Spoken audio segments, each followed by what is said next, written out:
Destruction day by day, and nothing will bring us out. We are going into destruction day by day, and nothing will bring us out except we will go our different ways. That is the only way we will, advance as a people. But if you tell me as a Nigerian or as a pastor or as a congregation, we are still praying for the well-being of Nigeria, you are still hoping, you are still dreaming of a better Nigeria, you are daydreaming. So there's no better Nigeria. Nothing is coming out of it. So the best thing for us as a people, we are not compatible. We are not the same people, both in religion, both in tradition, both in culture, both in behavior. Economically, we are not the same. So the best thing for us to all go as a separate way, go our separate way to enhance our individual destiny. What can an individual Nigerians do to achieve separation? Yes, there are people. Let me tell you, IPOB, they have done a lot. When IPOB as a separate group, they are telling you they want their own separate country. Sorry, you mentioned IPOB. Yes. A video is flying on the internet where the IPOB, the crime they are perpetuating. Some of them, the stolen car, the kidnapping, the killing, the shallow grave. They are stealing cars and, like dismantle the car into... Yes. Are those people IPOB members? Let me tell you, Nigeria is a lawless country.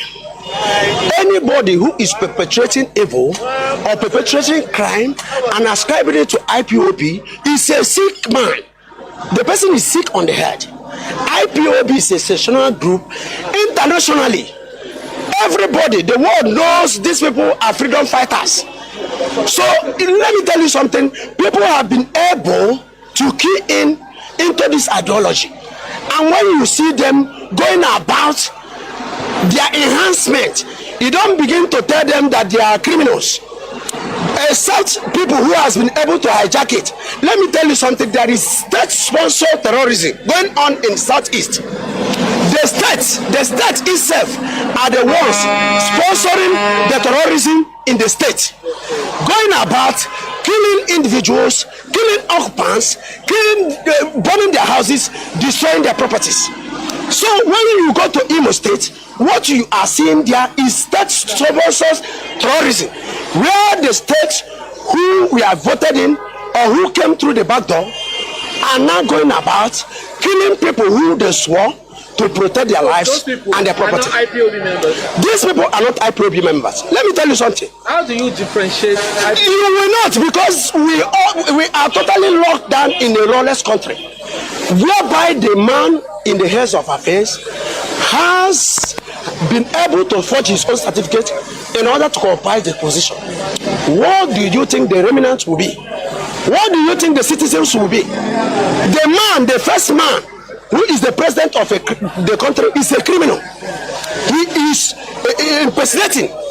You understand? The result he did. But that was your candidate. Let me tell you something. Yeah, I'm listening. Nigeria, we are not talking about candidates now. That was the man you voted for. A lot of Nigerians voted for him. Yes. Without knowing that he is a deception. Yes. That he is evil. Let me tell you, I'm not saying about the majority, but I know that a lot of Nigerians voted for him because he has his own candidates too. There are APC stewards also in Nigeria, but we will not tell because he has come into power, we begin to allow him to kill all Nigerians. The primary aim for by which we voted for him was to protect the lives of properties of Nigeria, to change our fortune, to bring light to our darkness, to provide our daily meal, to provide necessity, the basic necessity. But here are we. I believe today maybe you have fled from your house to this place. A whole lot of Nigerians flock to their working places. They cannot afford a common transport fare to their working place. How much is the minimum wage? How much is the food they eat and consume on daily basis? Talk more of somebody who has children to cater for. It's very unbearable. As a Nigerian, you don't have anything to rely on, neither to weep. Every morning you wake up, you begin to weep. You cry because there is no hope. There is no future. Let me tell you something. Tinubu himself, Yes. the tribunal I know will not do justice to this matter. The Supreme Court. They will know to do this justice to this matter. Let me tell you something why I say this. Yes. You know, before now, the tribunal, all Nigerians who had so much hope on the tribunal. Yes. Did you know what happened? They failed Nigerians. And these people, assumably, are the hope of common Nigerians. So when our hopes as common Nigerians are being dashed to the mud, what benefit do we have as Nigerians? So it's separation now. The best thing is this. I am telling you what you are seeing in Imo State, see in Anambra State, see in Enugu State, see in other parts of Nigeria, Southeast to be peculiar, is revolution. Is coming in its force. It's like a wide wind. Yeah. It's like a wide fire. It's unquenchable. It's coming to consume the entire country. Right. And if care is not taken, because I know, as a Nigeria, when you are being given birth to as a Nigeria, your growing up is just a mess, and you come up as a living entity. You are a mess. You graduate, there is no job. Look at the school fees people are paying for their words, their children. You go to schools, they are paying randomly. And when these people, their parents toil day and night to send them to school, and after graduation, you see these people, there is nothing, no job. They litter around the streets, they enter into cultism, they bring security breaches in the country. That is why everywhere is reverberating. Totally say there is no hope. But if you ask me, the remedy that can help Nigeria right away is splitting into 6. We have 6 geopolitical zones. Split Nigeria into these 6 geopolitical zones. You think that things will start going right? Because we are large and we are different language. We speak different language, different ethnics and all the rest. Nigeria now, it's not going to work. It's to split. It's not going to work completely, because when you talk about the ethnics, you talk about our brothers, our big fishes from our ethnics and all the rest. They all have all their self-interest, selfish interest, personal interest. They don't have the interest of even the zone at heart. Imagine where a senator, they give them constituency projects. Have you seen where your senator put in the constituency project? Have you seen? But they gave them the money, they ate it. But when you go to North, you see them working. Just imagine such a thing. You see them working. So splitting Nigeria, solution to the splitting Nigeria. If you marry 2 wives, you know the one way they better than others. So we have tried Nigeria, and Nigeria, you can see that me and you can see that what they're supposed to do, they have failed to what they're supposed to do.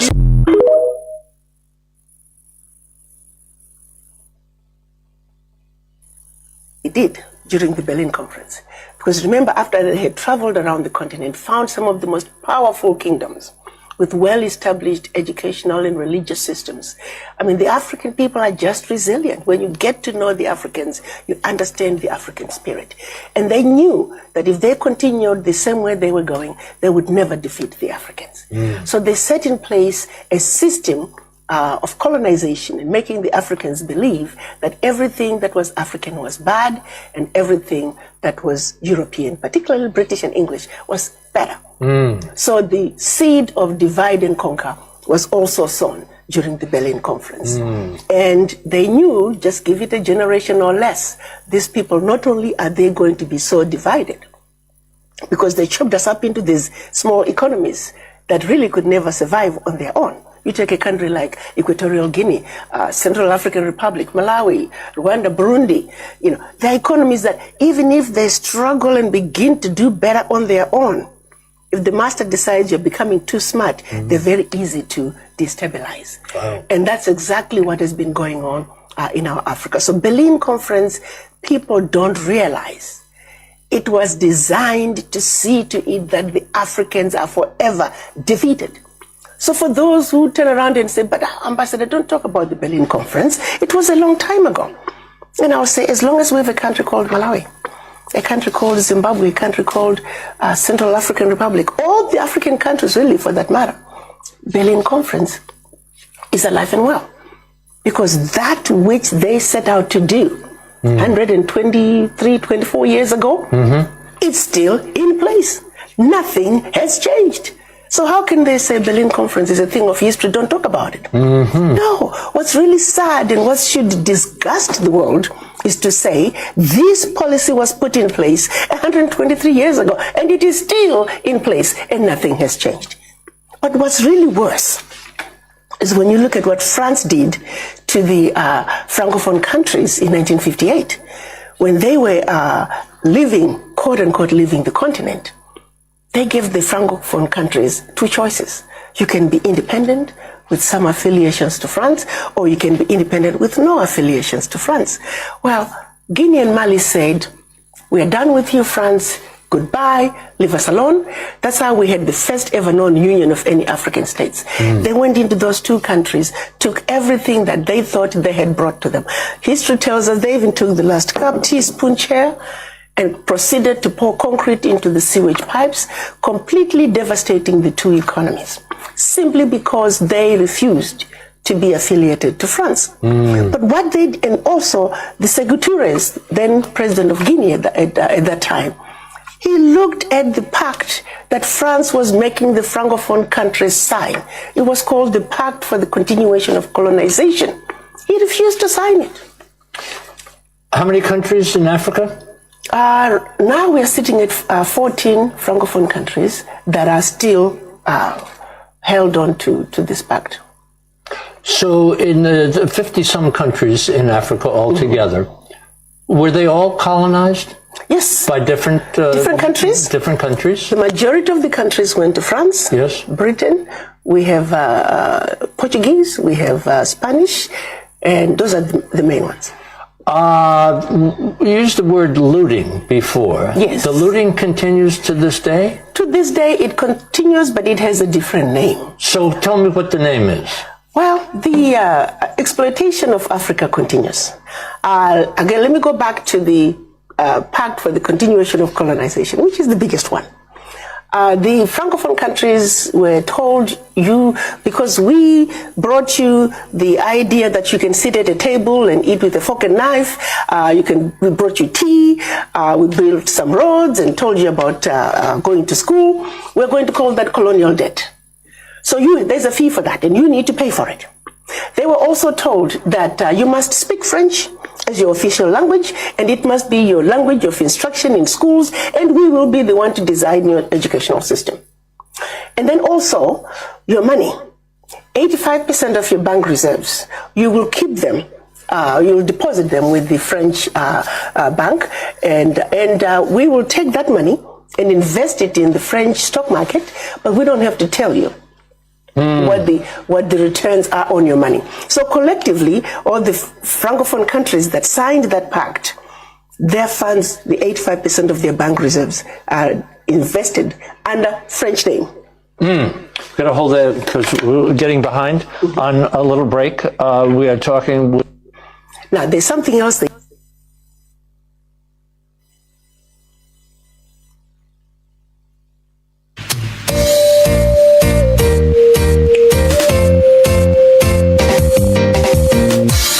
Here come the time we've been waiting all these years. Here come the moment my people are waiting to come back home. When people of Jah will return to their promised land. When people of Mosai will dance to the rising sun. When people of Jah will sing the song of freedom. When people of Jah will worship Almighty God, we will say bye-bye to the baboon nation. Say bye-bye. Say bye-bye. And we will say bye-bye to the monkey nation. Say bye-bye. Say bye-bye. And we will say bye-bye to the lawless nation. Say bye-bye. Say bye-bye. And we will say bye-bye to the Babylonians. We must go. Oh yeah. Yeah, we must go.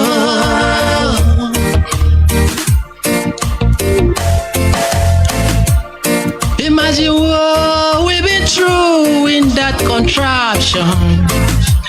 Living with people who doesn't know their left from their right.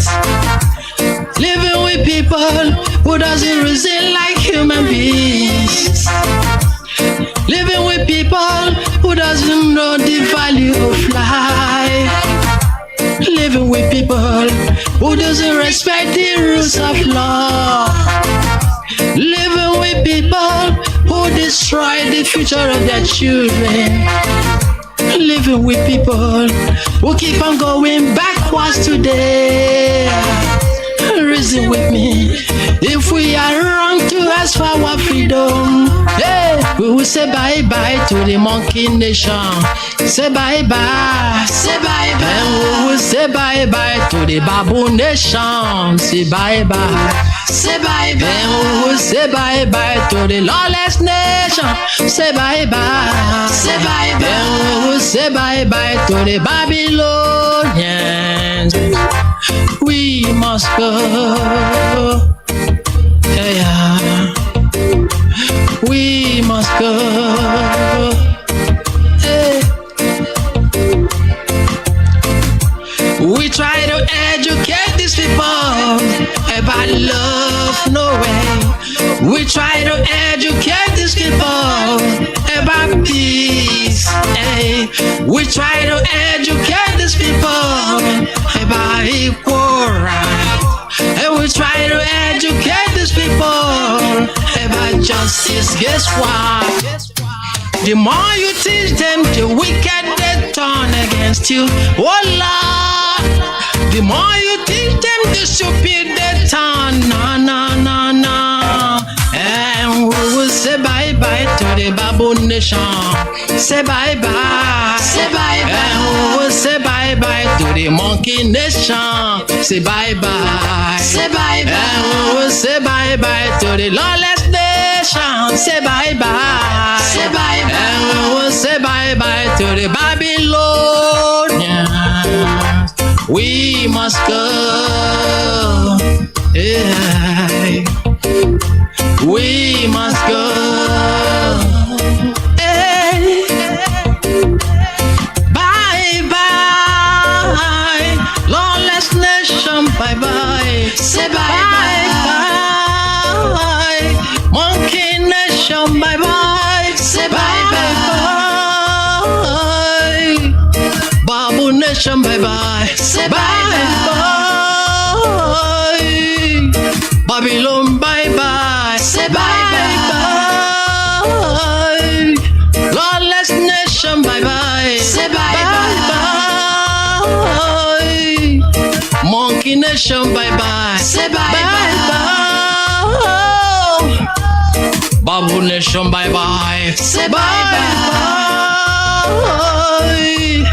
Babylon, Babylon, bye-bye. Say bye-bye. Lawless nation, goodbye. Say bye-bye.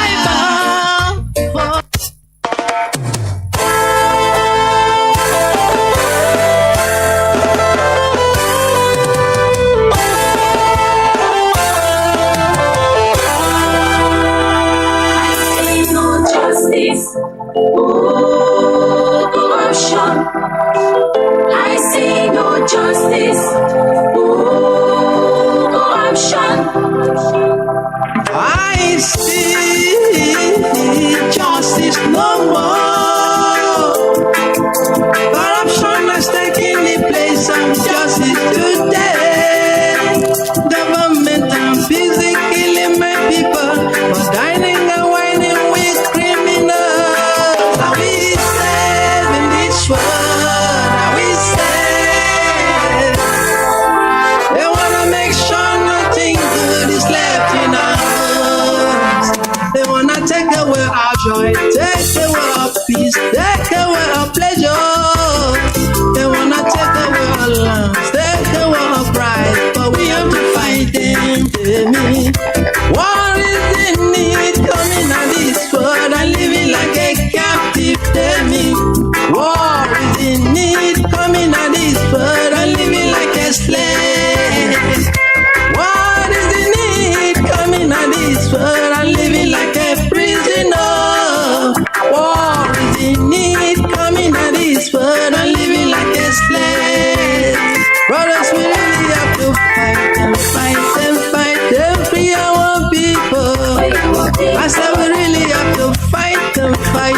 fight and free our land.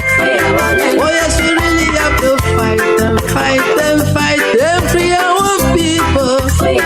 Brothers, we really have to fight and fight and fight and free our land. Oh, yeah, yeah, yeah. Oh,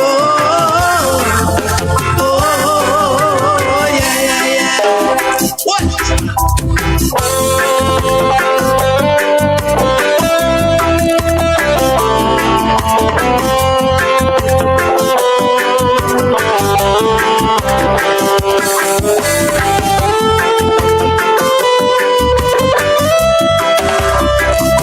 What is the need coming at this world and living like a captive? Tell me. What is the need coming at this world and living like a slave? What is the need coming at this world and living like a prisoner? What is the need coming at this world and living like a slave? No matter how hard they try to kill our spirit, we are not giving up.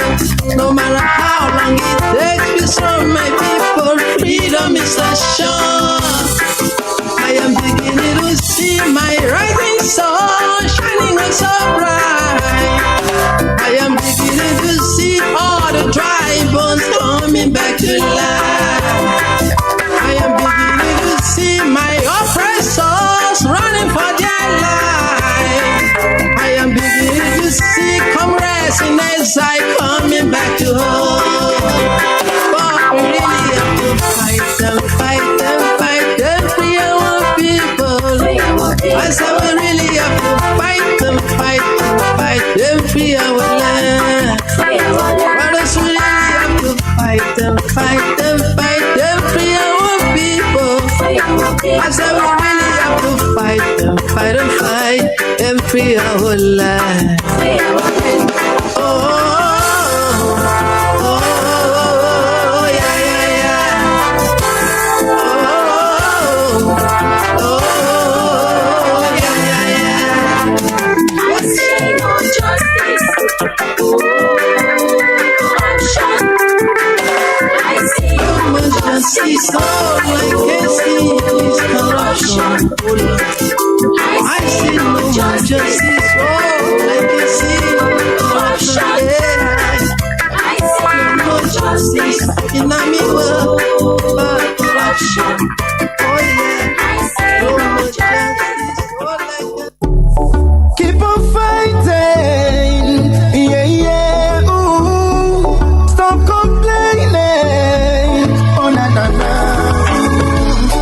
If you're never gonna keep your promise, one day, can you tell me why you betray your own? When do you want to quench your freedom fire like this? What you don't know is bigger than you. If you're standing on the road, blocking people who want to come in, and you're dragging me slow, but what you don't know, brother, it's a matter of time. Truth to prevail on the agenda, to make me cry and to make me complain. Oh my sister, no matter how you try, truth to prevail on the agenda, to make me cry and to make me complain. Whatever you do, no matter what you say, karma is free, now do you know? Every time I put my life at stake, can't believe that you hurt your own. In battlefield I cover you, why you can't return the favor that I gave to you? With my life I defended you, when the enemies were all around. Brother, it's a matter of time. Truth to prevail on the agenda, to make me cry and to make me complain. Oh my sister, no matter how you try, truth to prevail on the agenda, to make me cry and to make me complain. Shout out to the them soldiers. Where they find them, where they find us. Stand strong and courageous. Cause if you leave them, they will cage us. Shout out to them soldiers. Where they find them, where they find us. Stand strong and courageous. Cause if you leave them, they will cage us. Brother, it's a matter of time. Truth to prevail on your agenda. To make me cry and to make me complain. Oh my sister, no matter how you try, truth to prevail on your agenda. To make me cry and to make me complain.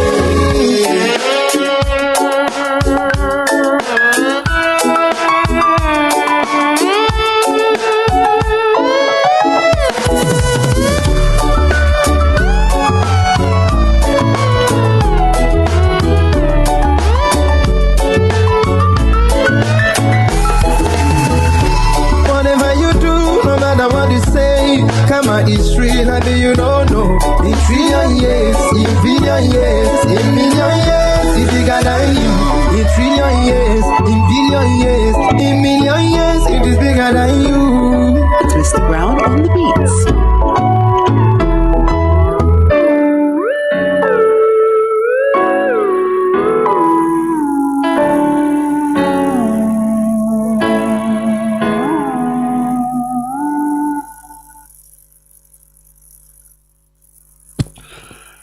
Good morning, good afternoon, good evening, and good night, great Biafrans and lovers of freedom. This is Radio Biafra HAUSA-SERVICE coming to you through Radio Biafra London. My name remains Mazi Chinedu from Olu province of Biafra land. We are here live and direct from this hallowed platform where we say it as it is. This hallowed platform was established by Mazi Nnamdi Kanu, the leader of the indigenous people of Biafra, who is still in the enemy dungeon, in the Nigerian secret police cell, solitary confinement since 2021. Remember that Mazi Nnamdi Kanu has been discharged and acquitted in the Nigerian appeal court. But lo and behold, Nigeria being a banana republic, Nigeria being a country that doesn't obey the rule of law, despite being regarded or called the Federal Republic, they refused to obey the court order. This court verdict was made on the 13th day of October 2022. Is 1 year and few days ago that Mazi Nnamdi Kanu was discharged and acquitted in the Nigerian court. Remember that Mazi Nnamdi Kanu has said it several times that the Nigerian court, Nigerian government cannot jail him, that he will defeat them in their own court, because Mazi Nnamdi Kanu has not done anything wrong. He has never committed any crime. Self-determination is not a crime. People don't understand this because Nigerians are backward. Self-determination is never a crime. You understand? That is why we defeat them in their own court.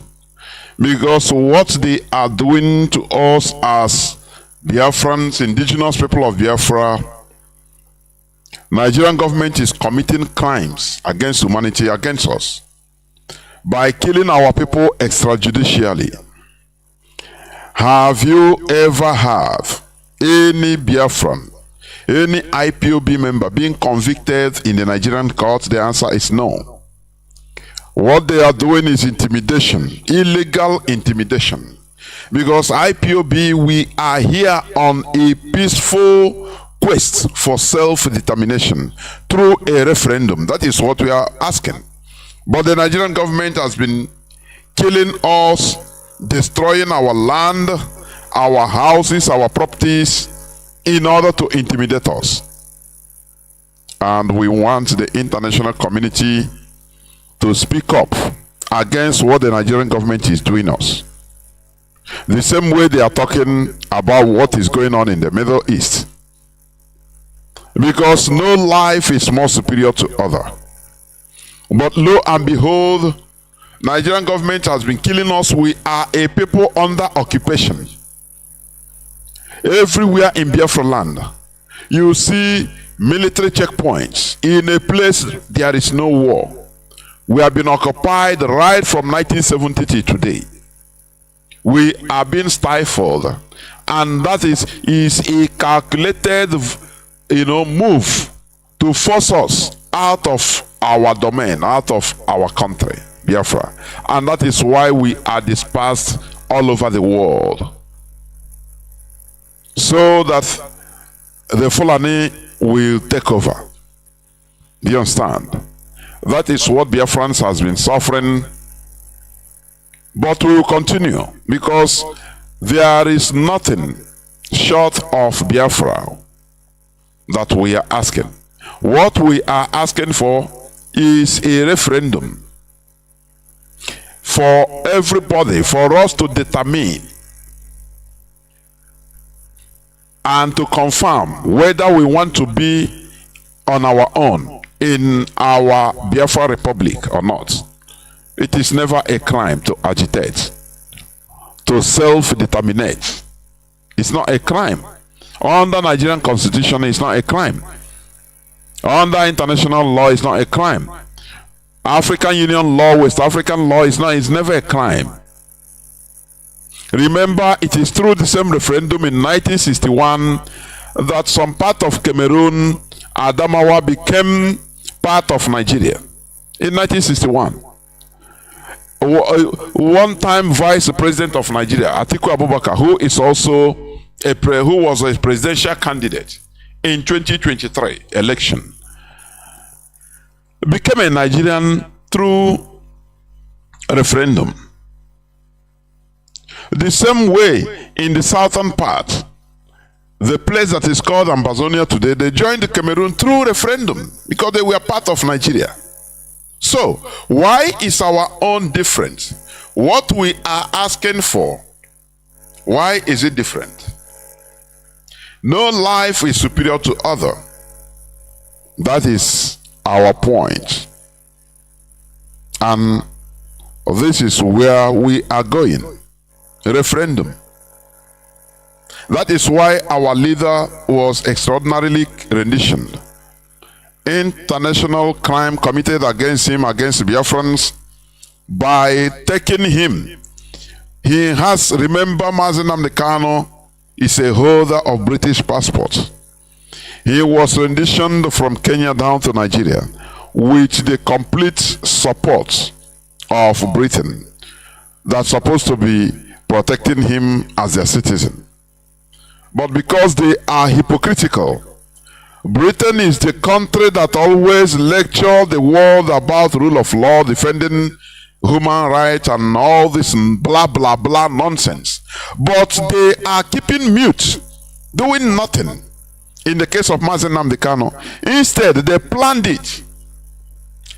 British M16 intelligence service planned it and backed Nigeria to rendition our leader, to commit international crime.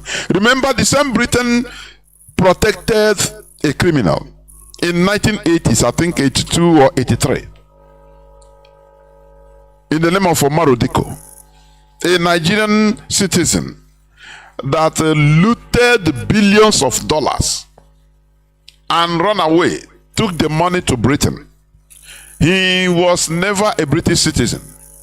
But when he was targeted to be rendition, to be kidnapped, the same way they kidnapped our leader, Mazi Kanu, from Kenya to Nigeria, when the then Nigerian government, under the rule of a military leader at that time, Buhari, planned with some Mossad agents hired and kidnapped him, Omar Diko, from London. At the airport, he was discovered in a crate in the flight that should be taken off. And what happened? Britain entered into action. They punished the offenders, they protected the criminal, and it evolved into diplomatic problem with Nigeria. People were jailed, some 8 years, 3 years, different jail terms. Some were deported direct, depending on the level of involvement.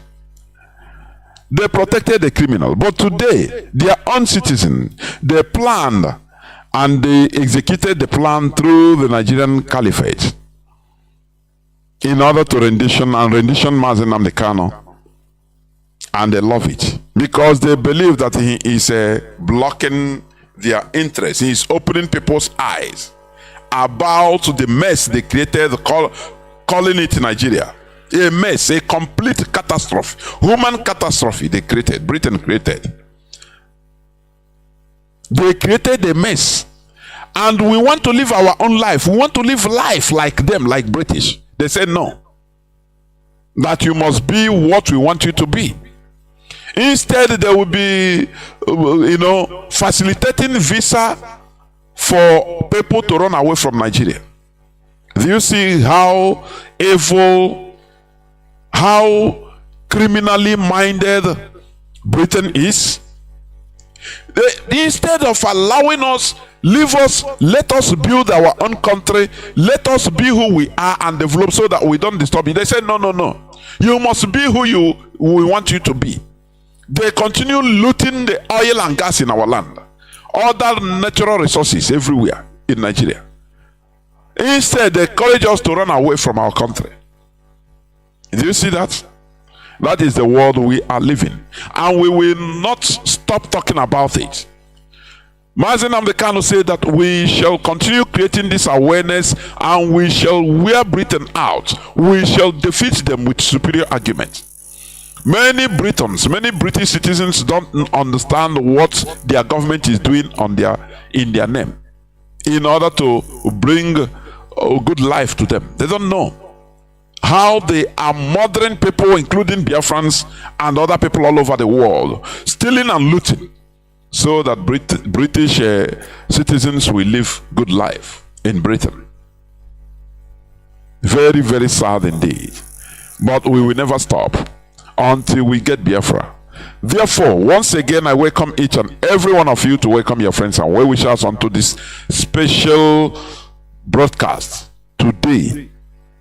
As you may know, today being the 21st day of October 2023, I welcome each and every one of you onto this hallowed platform. Remember that you can hear us direct from FM frequency modulation stations in parts of Biafra land. You can tune in on CHK 102.1. Even as you may know, our FM station has been restored in Enugu. It is back in Enugu. The areas of coverage in Enugu are Enugu East, Enugu South, Enugu North, Nsukka LGA, Nkano East, Nkano South, Nkano West, Nkalago in Ebonyi State, and some parts of Nike, East Uzo, and other places. So, you don't have any excuse not to tune in onto this hallowed platform. Because today, Mazi Chinasa Nworu will be here in a jiffy in order for us to have interaction. Therefore, call your friends and well-wishers, even your enemies, to tune in. If you are in Biafra land, in Enugu and other places in Biafra land, tune in on our FM 102.1 and you'll be hearing our broadcast live. If you are not hearing us You are not lucky enough to be getting us on on FM in Biafra land. You can just make a little sacrifice by downloading IPOB Community Radio. It is a very low data consuming application. IPOB Community Radio. Please do not miss today's broadcast, because it's been a long time and people have been clamoring for the leadership to speak. And today, Mazi Chinasa Nworu will be joining me in no distant time in order to talk about issues concerning Biafra, concerning us, concerning our movement. Therefore, we must continue. Also, you can be hearing our voice. You can hear us via free-to-air satellite. We are there. You can also download Radio Biafra London or TuneIn. TuneIn Radio. Simple Radio. All these are applications that you can download in order to be hearing our voice. If you have access to internet connectivity, you can just ask Google, how do I listen to Radio Biafra? IPOB Rapture Media is on it. It's one of the options. The Biafra Digest, Biafra Television, all these are, to mention but a few, that are airing our broadcast live. Therefore, without taking time, I will bring in Mazi Chinasa Nworu onto this hallowed platform in order for us to start the day's business. We shall see whether the lines will be opened. The more we go, we shall see about it. I will bring in Mazi Chinasa Nworu onto this hallowed platform for us to start the business of the day. Mazi Chinasa Nworu, can you hear me? Welcome to the program.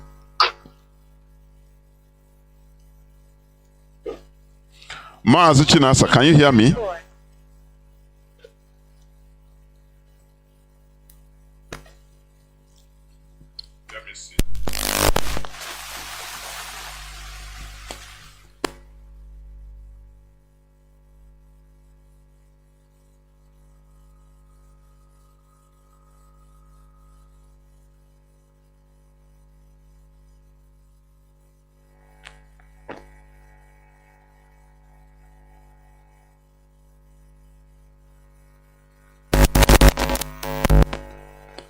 Okay, Mazi Chinasa, can you hear me right now? Yeah, Mazi Chinedu, I can hear you. Okay, welcome to the program. Please go on, the platform is yours for the introduction. Yeah, Mazi Chinedu, I'm hearing my echo, so can you check your end? Yeah, unless you go out and come back, everything is okay and your voice is crystal clear. I don't know. Okay. I think it's okay now. Okay, very good. Okay. Go on. Yes. Mazi Chinedu, Nworu Chineke. Biafrans and all the lovers of freedom.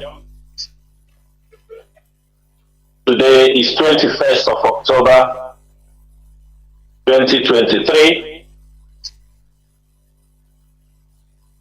My name is Mazi Chinasa Nworu. Mazi Chinasa Nworu served the indigenous people of Biafra as a member of the Directorate of State. I come from Obingwa. Obingwa is in Aba province. Biafrans and all the lovers of freedom, it's really unfortunate that I have not kept some of my promises for coming on air regularly. But along the line, leadership were engaged in a very serious missions, and they also were having a lot of technical issues on our radios on ground, which we thank Chukwu Kikadama that we are through many other cities that has been off the air will soon be on air. I can promise you that. It is not our fault, but that the challenges we are facing, especially making sure that the radio comes on air in Biafra land. As we know, internet is very expensive.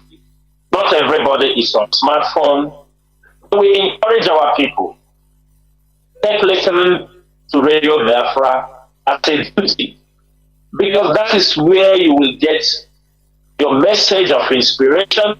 That is where you will hear the truth of what is happening in our land. That is where you will hear the gospel for the restoration of Biafra. And that is where you hear the truth. Only here on this platform, you will hear the truth. Exactly what is happening. The Biafra motto is in defense for freedom. Those who are hosting Radio Biafra are doing very well to maintain the ethics of Radio Biafra, because this was the radio that the enemies planned to hijack 2.5 years ago, and they failed. They failed to hijack IPOB. They failed to hijack ESN. They fell in every ramification. They fell. Today, most of you have realized we fought them because we know they were not wrong. We fought them because we knew that they were agents from the Nigerian government. It's unfortunate that certain things we might say on air, most of you cannot believe it. I want to tell you, when you are at the hands of the affair of this movement, there are informations, classified informations, that will come to you with evidence, but we cannot, for no reason, come on air and make those mistakes, because we're in a very critical moment. I cannot say this person made a mistake, this person, but there are certain things, no matter how happy, no matter the butterfly in our stomach, we should not divulge those information on the air, because our leader is in the hands of the enemy. The Nigerian government has a fund to bribe people. When they found out the moves we make, they counter them. They try to move ahead of us. Today, they are under pressure. How are they having pressure? Most of you don't know. They knew we are holding them in labor. They thought that everything about Biafra was when they hold Mazi and the Kanu. They thought that because they have bought over all the Southeast politicians, that Biafra cause is dead. But today, they tried in their bedrooms. They devote into many tactics just to try to, we don't make noise, because what we are doing is far, far, far beyond what you are seeing on the social media. They laugh at us. They laugh at the drama many of you are casting on the social media. In diplomats, head of states, they laugh at the caricature most of you are doing on social media and call it freedom fight. But that is why there is leadership in a movement. That is why there must be people who are seeing beyond what you're seeing. And if you don't have those information, that does not mean you are not fighting for Biafra. But the most important thing is this: always listen to the leadership of this movement. Listen to the leadership of this movement. I will use this opportunity before we go into the topic, the things we need to brief Biafrans. I will thank those in Biafra, the IPOB principal officers in Biafra land. I thank all of you so much. You have ears that listen. You have strategized in a different way. Whoever tells you that Biafra will not come, the person is a liar. When people tell you, oh, IPOB have not, it's a lie. I mean, when you see the IPOB on ground, principal officers in thousands, then you marvel, strategizing, making sure that in this new phase, the IPOB will move to the next step. I thank all the IPOB principal officers on ground, all of you that are making it happen. The re-education, the campaign, the clarifying our people, what you are doing on ground is marvelous. When I spoke to some of you people today, I saw the crowd of principal officers in a state. I could not believe my eyes. The other day, I saw in another state the number of people that turns up, and my heart leaps for joy, knowing quite well that our people who have listened to this radio Biafra, listened to Mazi Kanu for the past 10 years, they learned something. And I'm happy they have listened and changed every strategy. Because the time we are in, it needs strategy. It needs wise moves. One important thing we have to know, we might fall 7 times, but it is our duty to rise up 8 times. Nobody can put us down, especially at this age. Especially at the age and at the time. We have spent 10 years knocking at the doors of some people we thought they were human. We have spent 10 years knocking at the doors of people that we thought, and most of our people thought, out of emotion, they are going to help us. They kept deaf ears. And thanks to Chinedu, the breeze and the wind of change is blowing around the world. Other countries are rising up, taking strategic positions to set some people free. And it is our duty to cue in to those lives. Mazi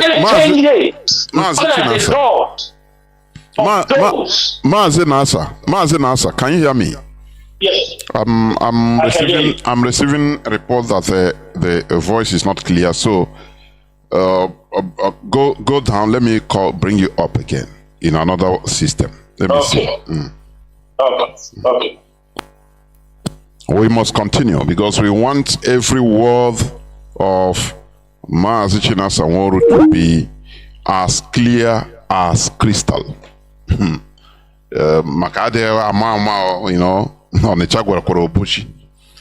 is the thing. So please, we must continue in what we are doing. Let me see. Yeah. Mazi Chinasa, can you hear me? Please go on now. I think it. Yes. Yeah, it's better now. Yes. It's better now. Go on. It's okay. Yeah. Go on. I said, like where I thought we have spent years knocking at the doors of people who sold us into slavery, thinking that we are going to get our freedom from them. Our freedom will never come from them. Our freedom will come from the East, because we are the people of the East. Whether you like it or not, whether the freedom will come from the East, either East Europe, East Asia, East Africa, our freedom will come from the East. Our freedom is not going to come from the West. We must know that. And that's why every Biafran must open up his mind, because those who could not change their mind cannot change anything. The time for emotions have gone. Today, most of you have not realized that it is because of how this leadership has strategized That is why today, most of you now are reasoning. Before, with what is happening in Palestine today, they would have started killing many of you. It's because most of you have become conscious of jumping in front of things that does not really have your interest at heart. Sometimes the problem that stands up in the north, killing the Christians, Biafra, is because certain things will happen in far away another country. Most of you will jump up without thinking. The people you are going to promote and shout, they don't even care. And you will be killed, no compensation. They don't care. Tomorrow they turn around and do business with those who killed you. Today, those things did not stop because the Northerners do not want to kill you because they are looking for a small provocation to kill you. But those things have started to change because most of you have started reasoning. You have started reasoning like a human being. Because sometimes as the problem is going on in Palestine and Israel, some of you will be in the north talking rubbish, Jesus, Israeli, God of Israel, God of, and they will descend on you and you won't defend yourself. But today, most of you now are reasoning. You are becoming critical thinkers. You now consider yourself. You become conscious of who you are. Who will come to defend you? During the Trump campaign, most of you, out of emotion, you were sent out. Some of you are still in the prison in Igbo today. For 4 days, Trump was in power. He never talked about you people. He never think about all those who were protesting. Even when a video came online about our people supporting him, he said these are Nigerian Christians. But knowing quite well they were Biafrans. That is why I continue to preach that the time for emotions, it is all about our interests. And I want to give an example, Mazi, so before we go into it. If, for example, I'm living in Kuwait, if I see a Saudi Arabian man, I will first support him before I support somebody from America. Matter of interest. Because there is probability that this Saudi Arabian man can see me on the road, he can pick me on the road, he can offer me a help, but I'm waiting for somebody in America whom I have nothing in common to help me. It's a matter of interest. Your interest must lie on what benefits you and your people. It is not out of emotion. Oh, because he's an American, because he's a British. You jump without reasoning, without thinking.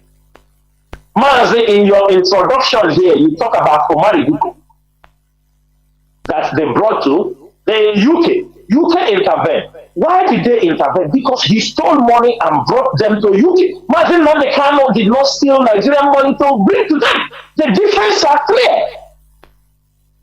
He stole Nigerian money, brought it to UK. That is why UK intervened. They didn't intervene because they love the black man. They know he brought wealth to them, their country. He stole the money from their empire. He didn't run to another country. He brought it to them. And they protect him. So nobody should use the issue of Omar Diko compared with the issue of Mazi Nnamdi Kanu. Don't bring a comparison. It will never. They are two rare cases. If you look beyond, all the vehicles, the British encourage looters, criminals. They encourage them. What did Omar Diko do? He stole Nigerian money, flew the money into UK. You expect UK to do what? Somebody who stole money and bring for them? What did Mazi Nnamdi Kanu bring for them? He brought nothing.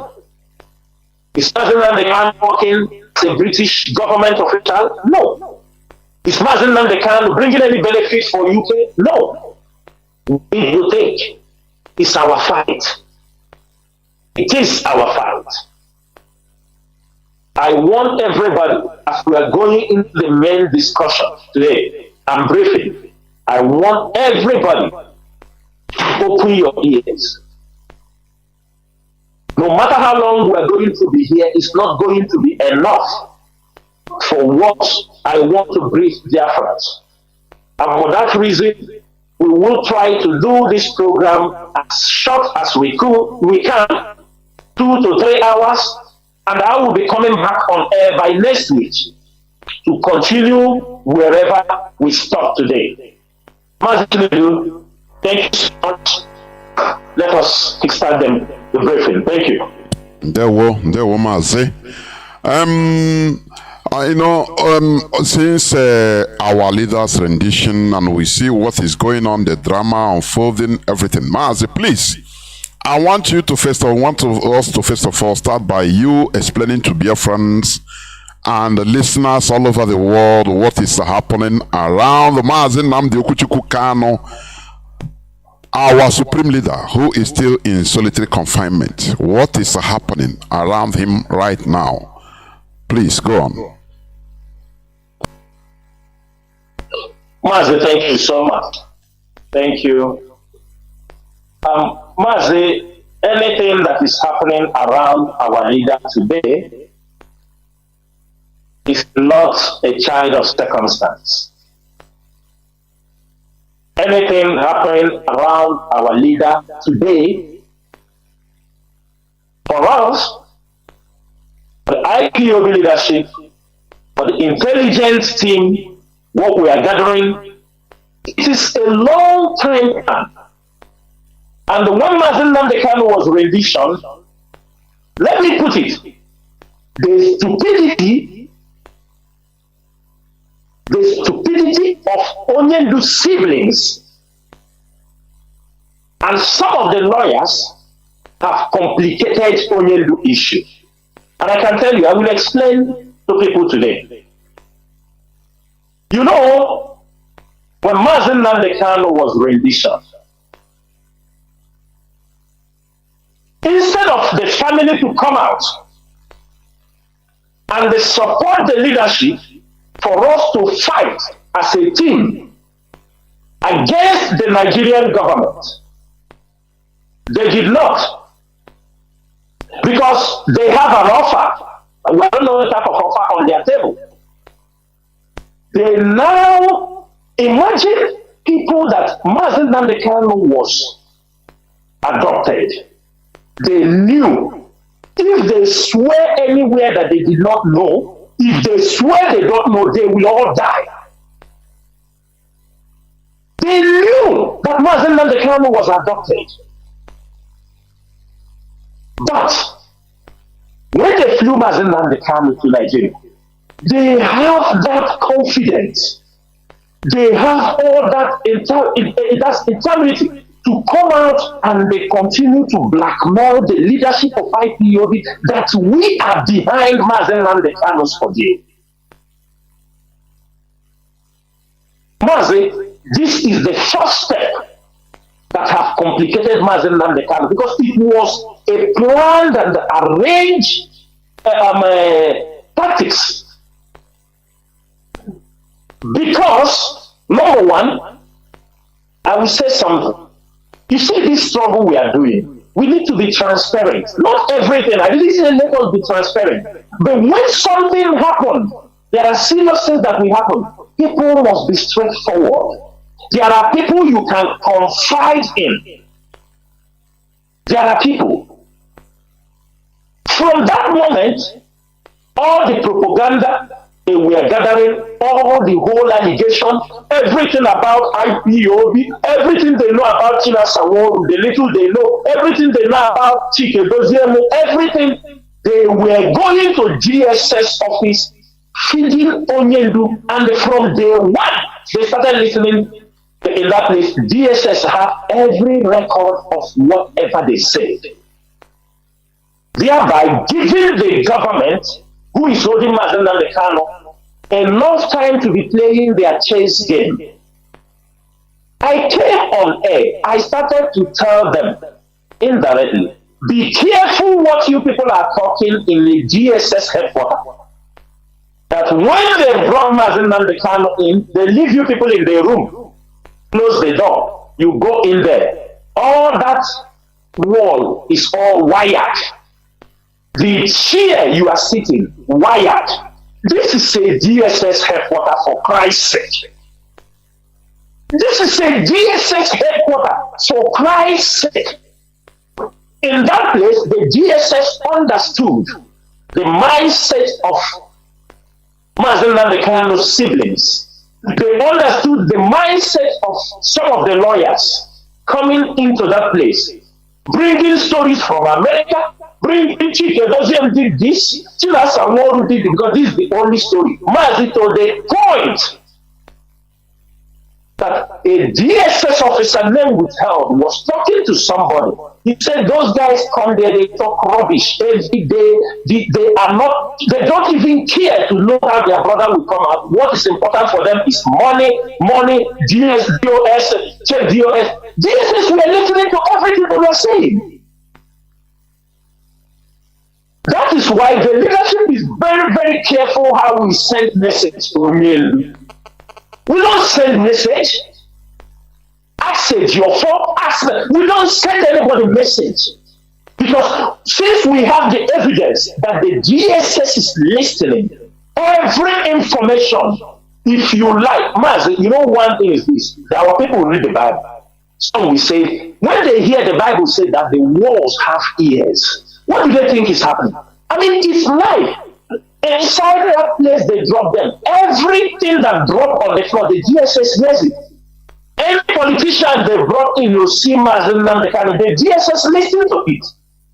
Any conversation that is they say in that place, the DSS have the information, and that have contributed in keeping Mazi Nnamdi Kanu in the DSS dungeon. Because the more information they collect, the more how they strategize, they try to do. Ask every lawyer, ask all of them. Some of them can be bold enough to tell you the DSS trail all these lawyers visiting Mazi Nnamdi Kanu.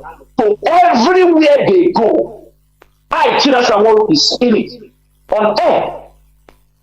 From Barrister Geopolitical to Nnamdi, to Aloy, to Onyendu in-law, the father of the wife, to Five Boy, to all of them that are coming there, DSS is training all of them to everywhere they go, all the communication they make, the DSS is controlling them. They know. If some of them can be bold enough, they will tell you the encounters they have gotten. They will tell you they have seen the signs. But the DSS follow every rubbish. They tell Mazi Nnamdi Kanu in the DSS custody, the DSS has every one of them. They think the leadership is stupid. IPOB is very big that we are collaborating with international intelligence agencies. They tell us everything. We have information.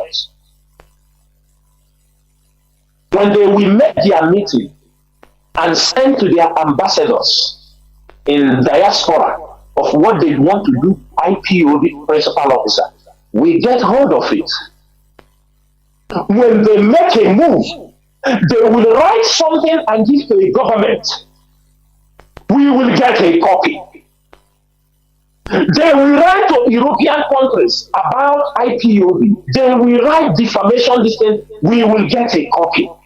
They will write to some countries, other places. We will get a copy. You know why I'm saying it? For them to know. That is why they are not making headway in diaspora to cage IPOB. We have, and we continue to build more relationship, more people to protect because of what happened in Kenya. Mazi,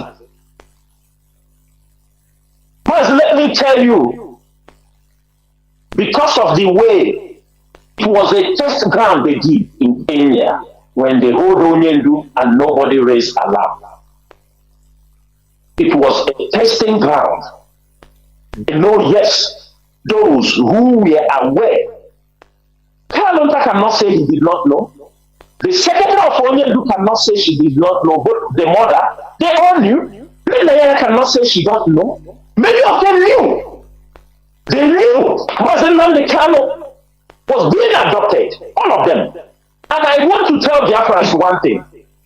Because of how Mazi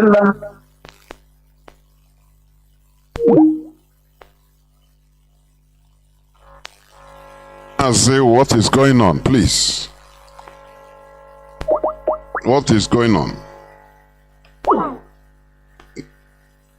I don't know why you are being knocked off. Mazi, please go on. Mazi Nasa, can you hear me? Sorry, the line went off. I don't know what happened. It's not from here. No, it's not from your fault. It's not from your side. It's from my side. Please, sorry for that. Okay, go on. Yes. So, from what happened in Kenya, because these are things surrounding Mazi and the Kanu present, these are the things that have complicated his issues. Now, when they adopted Mazi and the Kanu, and they know the brothers were ready to keep it secret. No, you know one thing that baffles me and baffles everybody is that they adopted Mazi and the Kanu. The brothers and I call them, all these days came out to tell us they arrested him in the airport. They tried to give a different story, thereby making the leadership of IPOB. I didn't know. That was one time I was talking with one of his siblings. He said, come on here. He said that thing to me and the Benjamin Madbu. I look at him, I laugh. Because we decided to protect this struggle. They came and told us it was in the airport. That was the narrative. They want us to continue lying to the public. The moment we are saying those things to the public, when we engage people to help us, they say we are fools. They see us as people, you are fools. That means you are doing this struggle, you don't even know what is happening. They want to deceive the whole leadership to believe that Mazi and Kanu was on transit or this thing taken from the airport. But I'm not going into deep to that. I'm just trying to say they wanted every IPOB member to go out there shouting, he was on transit, he was on transit. This is what they have in their agenda. When you are talking in this way, how do you think people will look at you? Would they see you people as serious? You know you people are far from the truth. They made us to believe, oh, it is Uhuru Kenyatta that, let me tell Biafrans today, the president of Kenya at that time, Uhuru Kenyatta, did not know what happened to Mazi and Kanu. After we have pursued this case, the way we mount pressure, Uhuru Kenyatta took a very decisive step, trying to unveil what happened to Nnamdi Kanu in Kenya. Heads roll.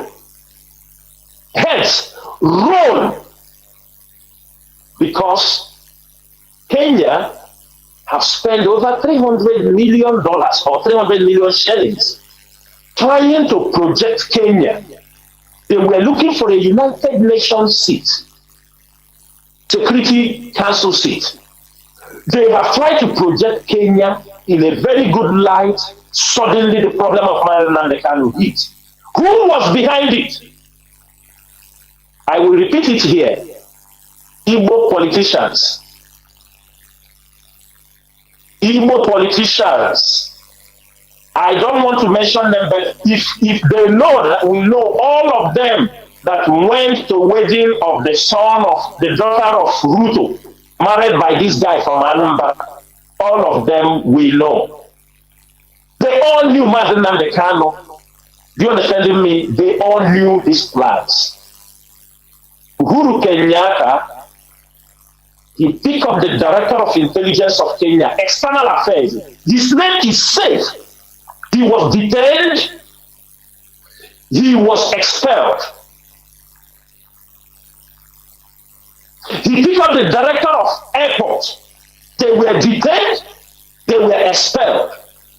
Safe did all this deal with the Nigerian ambassador Johanna, and with some women. And when they adopted Mazi Nnamdi Kanu, they were asking for the money that was paid to them. They're supposed to bring Mazi Nnamdi Kanu before that date. It was a deal of $9 million. They were waiting. Wike was part of the people that completed that money. Mazi, you mean $9 million is what the Kenya, the people that did the rendition or kidnapping was waiting? Yes. What they charge Nigerian government? Yes, okay, $9 million. Yes, yes, $9 million. It was around $9 million. They would have brought Mazi Nnamdi Kanu earlier, but because the money was not complete, they insisted to add money for them. And at that time, these people were snapping Mazi Nnamdi Kanu on where they kidnapped him, and they were sending them. They have the pictures. Yes, on they all have those, because they were sending them for them to complete the money that they have gotten Mazi Nnamdi Kanu. I am telling you, and I'm going to stop there. But I want for the siblings of Onyendu to stop blackmailing people. They knew what happened to Mazi Nnamdi Kanu. And the GSS knew they knew. The Igbo politicians know they knew. But they were trying to deceive Biafrans, shouting, DOS sold Mazi Nnamdi Kanu, them and their agents in America. Some of them were going to visit Mazi Nnamdi Kanu there. They don't want to talk about it. The day they will touch me, my respect is for Mazi Nnamdi Kanu and those who have died in this struggle. All of them that was visiting him. Who knows? I will mention their names. We have it. We collected every list. We have it in our hand. Because of that, the mother of Uhuru Kenyatta, who is the wife of Kenyatta, the woman wept when we changed the name. When the name of his husband was changed in Enugu, she wept. Even Basanga, that was controlled during he was invited. He was asked to make a written report what he knows about Mazi Nnamdi Kanu. People were arrested, many people. And these people continue to distract Biafrans so that we cannot be able to force. Coming back to that,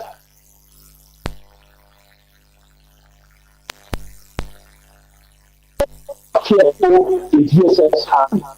They use it to manipulate, to find where IPOB officers, what are they communicating with the Mazi Nnamdi Kanu, telling them all everything the DSS have it. And these people know, as they check if the system is going out well. People are telling me, check the system. Mazi, the voice is okay. I don't know why people are giving. Okay. I don't know. Please, people should stop calling me. We are in a serious business. I hate this. People are calling and they are interrupting your flow. Please, look at your voice. Mazi, yes, okay. Go on. Mazi, now, when these things are all happening, the leadership went deep. Because, when they accuse you of something you don't know, when they accuse you that you sold Mazi Nnamdi Kanu, people were killed because of this. In Biafra land, many IPOB members were killed because they were supporting the DOS, but the DOS didn't know anything pertaining to killing of Mazi Nnamdi Kanu. We have the list of people they killed because they saw that the DOS, and the God in heaven knows, may the soul of those guys rest in peace. They were marched down. And these people will turn around, go to tell. Let me tell you, the lies they continue to feed Mazi Nnamdi Kanu in his head can mislead the leader. Because they continue to feed him lies. These people feeding lies are not in IPOB. They don't even communicate with IPOB leadership principal officers. But whatever they concoct, they take it and feed Mazi Nnamdi Kanu. They let Mazi Nnamdi Kanu know that the leadership have destroyed, that IPOB have destroyed worldwide. no more. That we have hijacked the radio, we have done this, we have done that. These lies, they continue to feed the leader. And when you continue to feed the leader with lies, the only time Nnamdi Kanu, I will tell you, he got himself was last time Madibu visited him and made some clarifications. If you see from that time, things went down because he now understands what is happening. But what I'm saying, every lies, everything, all the rubbish some of them have said, the DSS have it. And that is the basis of their manipulation, of keeping them. They saw the egger in the siblings of Onyedu to destroy the DOS. They saw the egger of the agent provocateurs, the infiltrators, to destroy the DOS. They saw it. They saw they were doing a perfect job. It was just a matter of time they will destroy the leadership of IPOB. They know it was a matter of time that they will destroy the leadership of IPOB.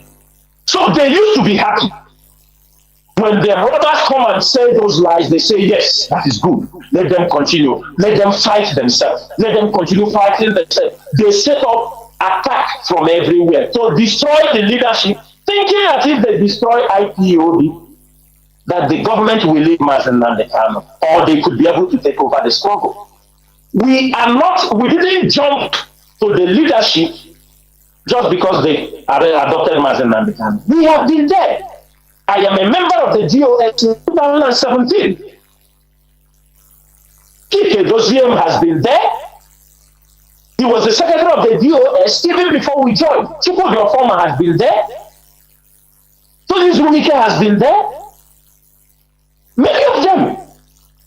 So they continue to do this. That what is surrounding Mazi Nnamdi Kanu's case. Now they brought in.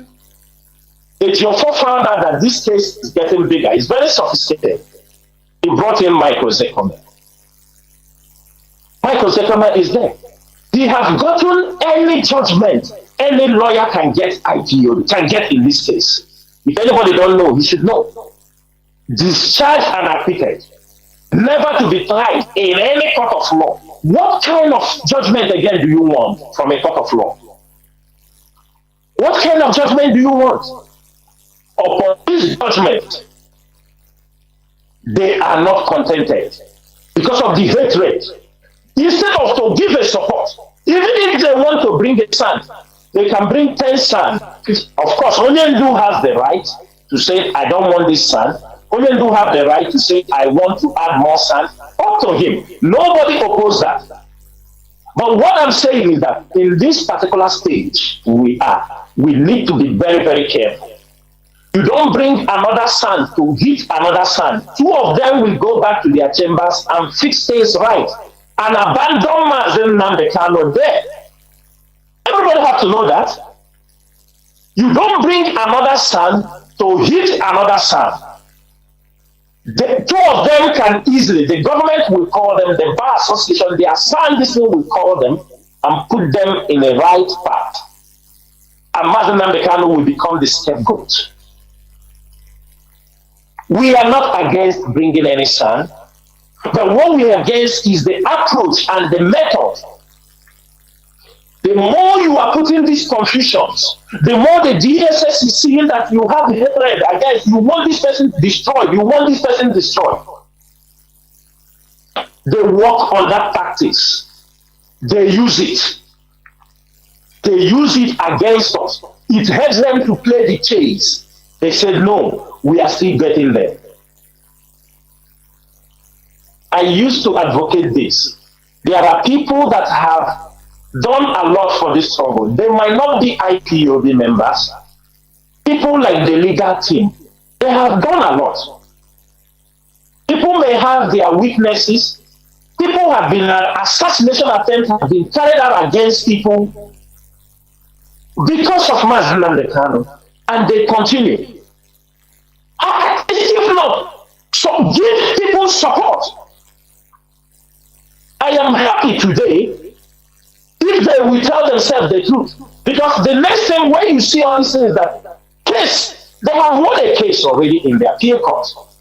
Then the same accusation The siblings of Onyelu was leveling on us, how we sold Mazi. You hear it, people used to say, and do you know the people that normally say this is people that always go to their compound? We know all of them.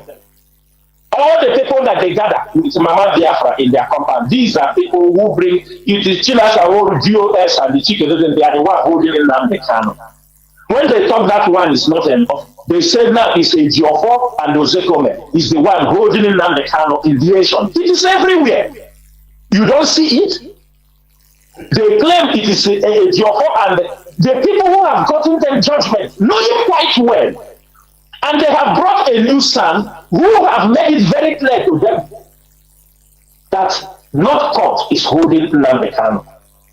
No, even Supreme Court may give positive judgment for Mazi Nnamdi Kanu on 15th of December, and the federal government might decide not to release him. He has told them clearly that the person holding Mazi Nnamdi Kanu is the Nigerian government.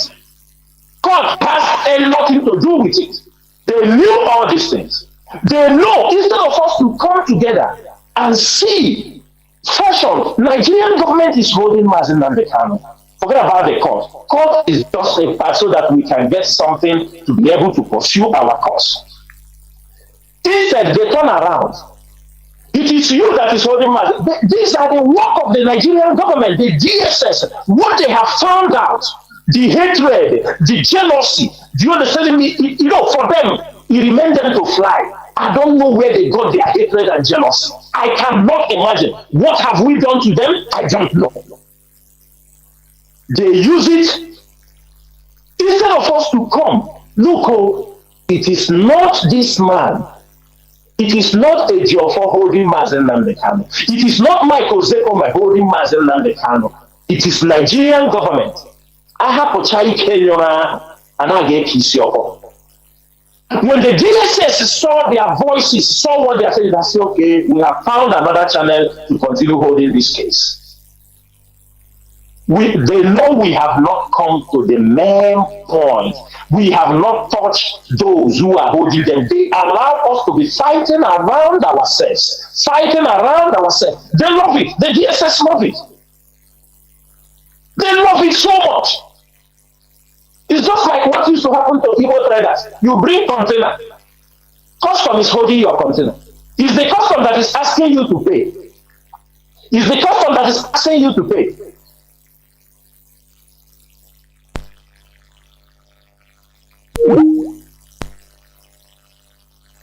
As a Chinasa, I don't know what is happening, whether your system is under attack, honestly speaking. The thing will go off automatically, not from here. Mazi Nasa, what is happening? Mazi, can you hear me? Mazi, can you hear me? Mazi Chinasa. Yeah, Mazi. What is happening to you? Mazi, No. I have corrected it. I think the Bluetooth is touching, so I have removed the Bluetooth completely. Okay, it's better. You understand me? Because it's even one of the things that is muffling the sound. Please, go direct. Okay, yeah. I have removed the Bluetooth, so let me go straight. I think it's better now. Highly better. Go. Yes. So, instead of people to come together for us to say, it's just like an Igbo trader. Nigerian government, the Yoruba people are holding his container in the port. They are the one asking him for demurrage. They are the one seizing his container. But he will be told that who is holding his container, it is his grandmother in the village. It is one of his uncle in the village. Instead of to confront the Nigerian government, that bring out his container, the money they ask from him, that they talk that we take his container, we stay many days before he can be able to carry the container out. They will not confront those things. They will look at one of their uncle, their poor auntie in the village, or their parents. They are the one. That is exactly what we are doing. Some of them are doing in this struggle. Nigerian government with other foreign hands are holding Mazi Nnamdi Kanu. If a Geopolitical or Zekome is against Mazi Nnamdi Kanu, is holding Mazi Nnamdi Kanu, they can do some blunders in the court And the Nigerian government will jail Mazi Nnamdi Kanu. Then we go start to appeal. Do you understand me? We start to do all those things and asking for amnesty. But these people have stood. Mazi, this is what is happening around Mazi Nnamdi Kanu. And I will use this opportunity and send a very simple message. For us, for the IPOB leadership, for the millions of Biafra, we want in any way Mazi Nnamdi Kanu can be released. But we cannot compromise our stand for the Biafra referendum or the independent state of Biafra. Already, I don't want to talk about the other, because where I am pissed off is the new son they brought, the conditions he gave is mind-blowing. I am telling you people the fact. Every Biafra should know this. Somebody who came and told us that IPOB should stop any media attack against the Nigerian government, should stop attack that they have been disgraced and do this. They are killing us. And somebody is telling us, I'm not telling you people to go out there, but this is a red line for us. With all due respect, we don't know who arranged this son. Onyendo have right to arrange any son that he wants that can help him to get his freedom. We don't have any problem with that. But the problem we will have is when somebody comes up and tells us they should tell IPOB that from now henceforth IPOB should not attack Nigerian government, IPOB should not talk about the judges, they should not talk about Onyendo case, you quote Jesus for us, quote. This is foul. We don't take this rubbish. If Nigerian government is being disgraced out of their own stupidity, out of their own criminal acts, it is not our problem. What we want is the unconditional release of Mazi Nnamdi Kanu. What we want is the freedom for our people. It is nobody can embarrass IPOB at this particular point. We have crossed the Rubicon. If anybody have anything he's negotiating, fine and good. To negotiate for the release of Mazi Nnamdi Kanu. Then when he comes out, we talk about how to give us a referendum date. But if you're thinking you can, he cannot be caged. Without getting our freedom, nobody can cage us. Giving us those message, for me, is an insult for this movement, because I'm seeing it on air and I don't want anybody. Do you understand me? And I don't want anybody to go out to take it. The IPOB leadership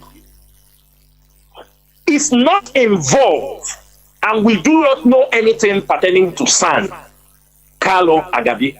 We do not know. We don't have any hand in it. We are not briefed. Nobody told us. Only that we saw he came to court on that day. I cannot lie. Prior to that, I have some information. But the day he came to court, he was yet to meet Onyendo, and I was sent what he said supposed to read in the court. And some of you got the copy. I refuse to share it on my timeline because it's really, really ridiculous.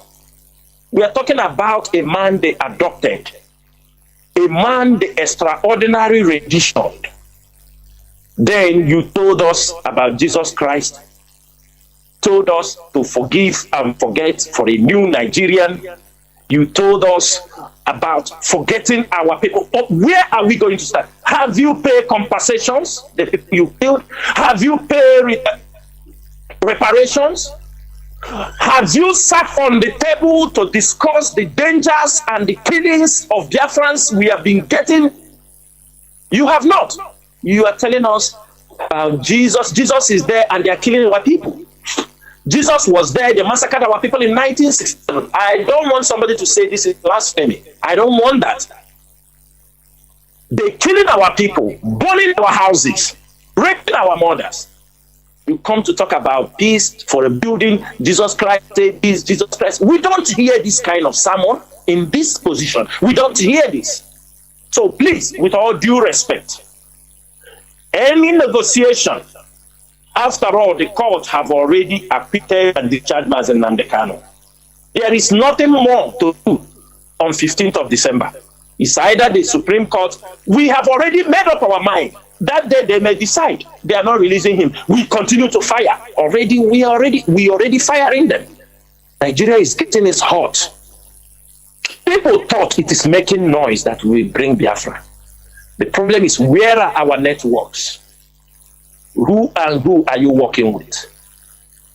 Because when only us speak, people feel we are biased. But when other nations will join hands to raise awareness of what is happening in Biafra land, then that is the game. When he's talking about embarrassing Nigeria, we are going to embarrass Nigeria in the international stages. Most of you did not understand what Nigeria is doing. And this message is for every Igbo. All of you must know this.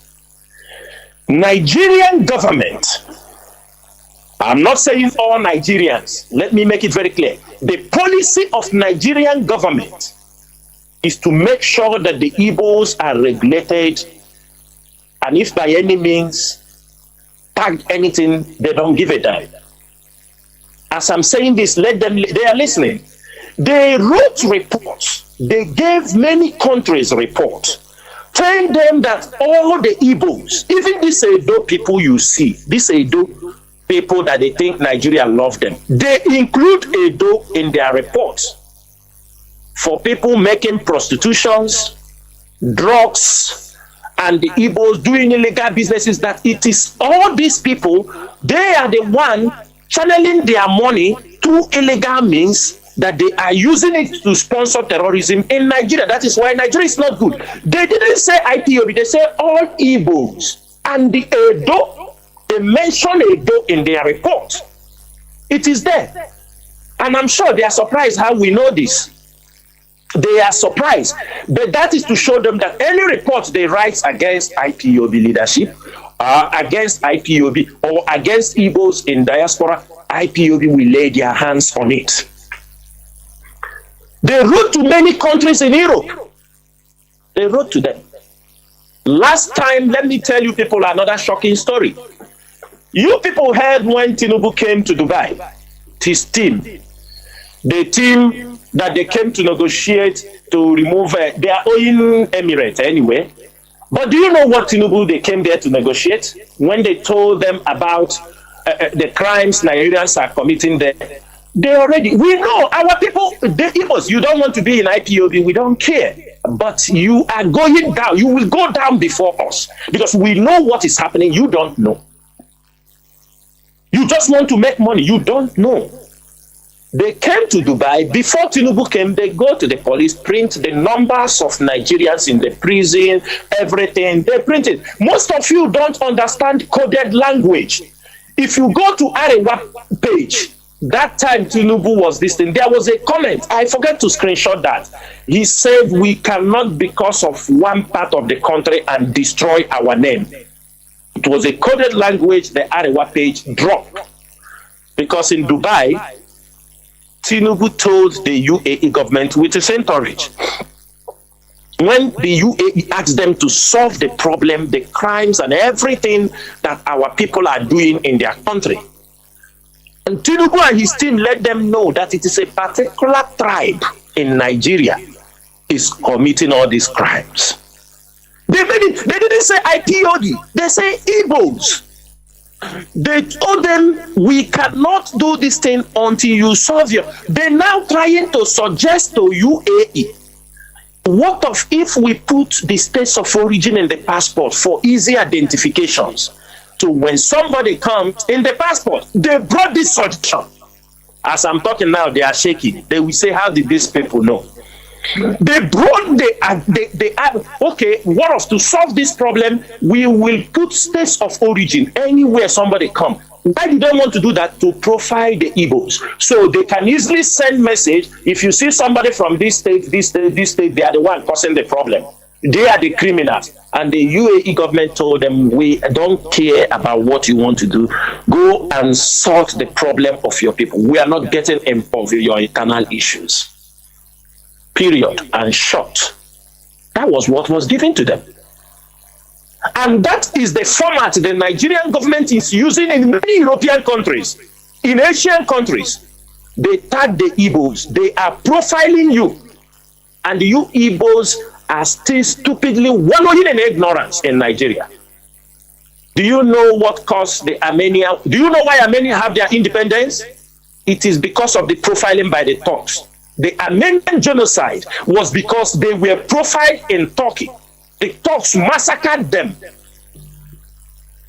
The Rwandan genocide was because they were profiled. People were profiled. And you people are there making your buying and selling. If IPOB is talking, you don't listen.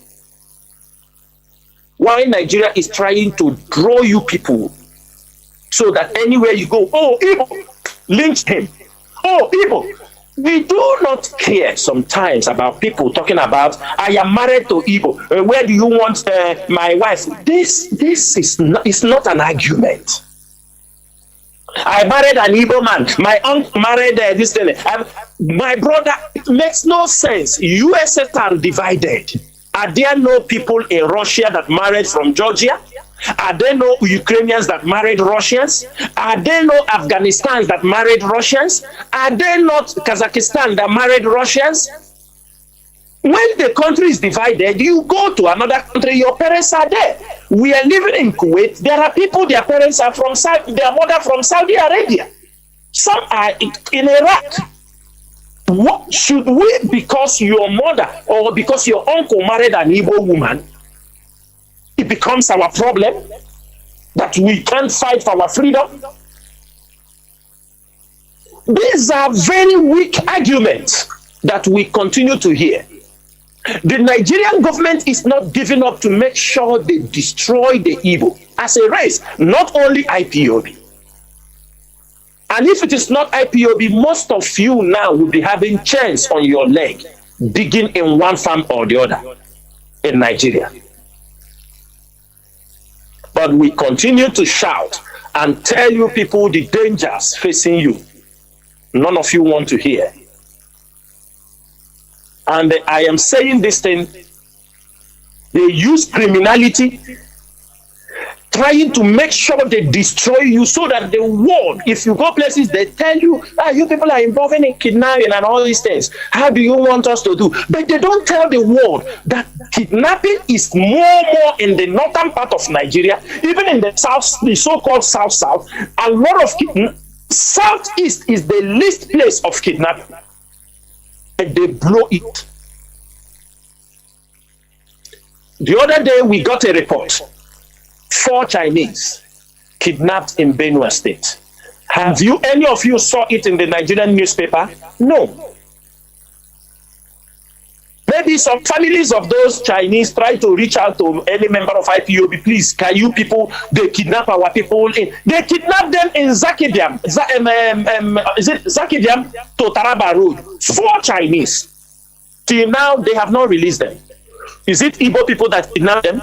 Mazi, if this thing happen in any Biafra land territory, it will everywhere. Mazi, everywhere. The Chinese, they kidnap them. It's not more than 10 days or 10 to 12 days now.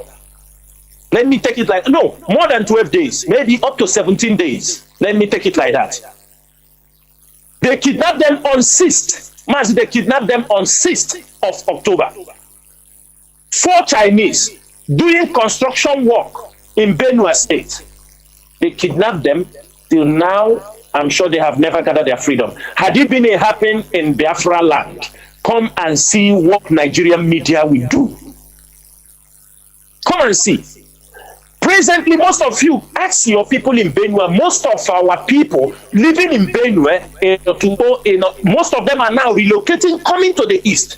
We have encounters. We have IPOB members told that every day they are kidnapping, and all our people kidnapped in Benue. Most of them 1 month have gone, 2 months have gone. Nobody have ever seen them. All the people.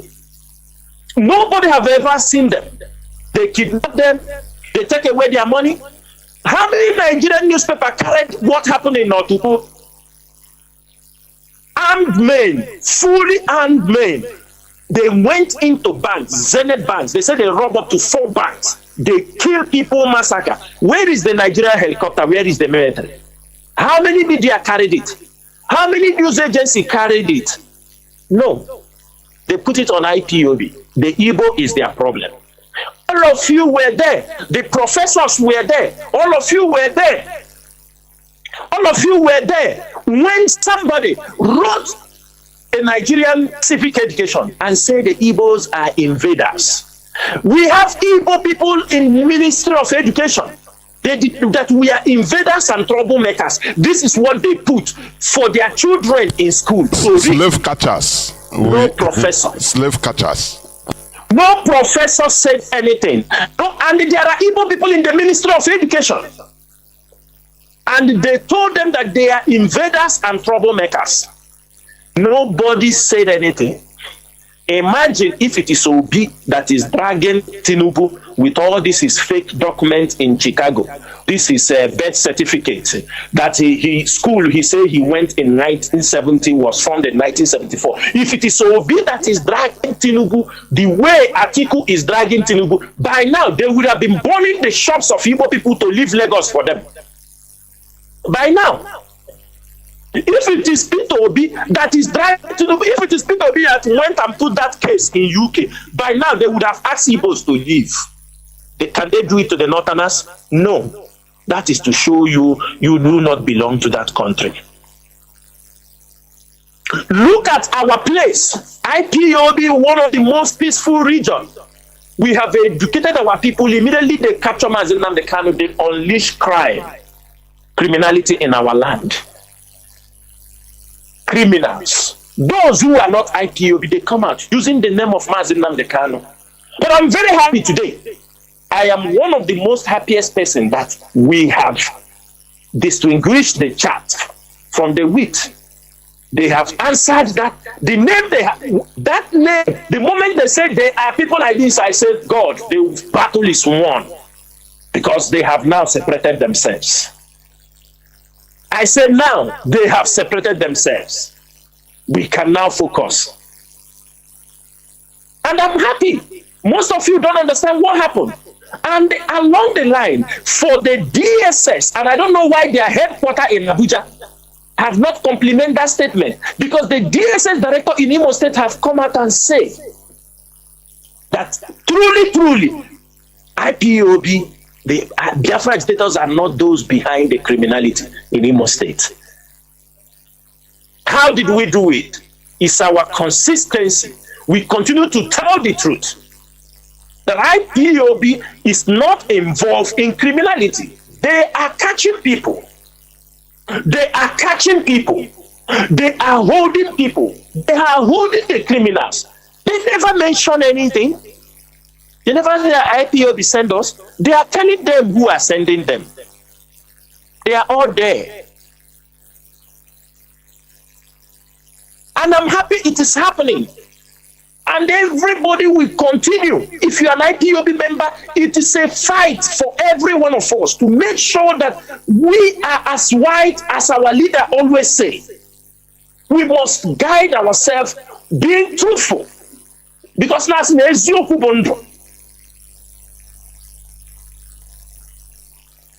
we continue to say I am not a criminal. Is Chinedu a criminal? Or Nnamdi, or who is a criminal? That you come, you tag us, or look at IPOB members around the world. Look at our sympathizers. You want to use criminality. You know why we stood and fought? Because we were advised any step they want to take. And let me tell you, they told us we will see more surprises. People will strike deals that want to break our hearts in our names, but the ability to remain steadfast. There are things the leadership don't tell everybody, because there are things we can tell some people, they cannot control it. That is why we are leaders. We must keep some information. Some information we will die with it. Some information people may tell the story when we are gone.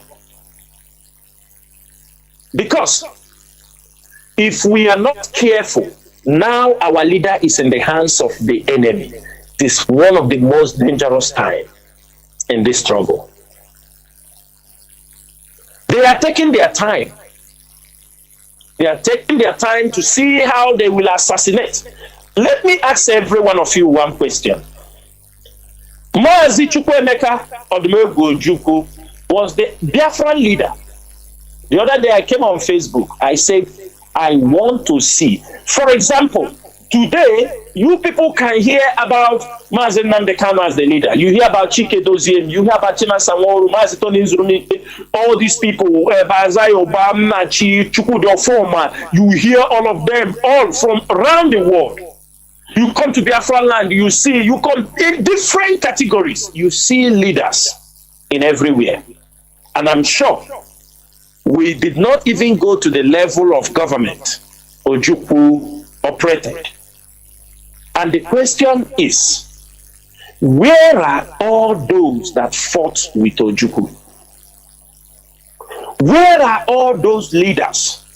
Where are they? I'm not talking about people like Nworu. When you ask him, he said, I was 11 years. Ask yourself, a child of 11 years, what did he know that happened during the war? A boy of 11 years. Yes, there are people of 14 years who joined the war, the boys' company. People of 15 years that joins the boys' company, they are there. But I'm talking about those at the hands of their affair.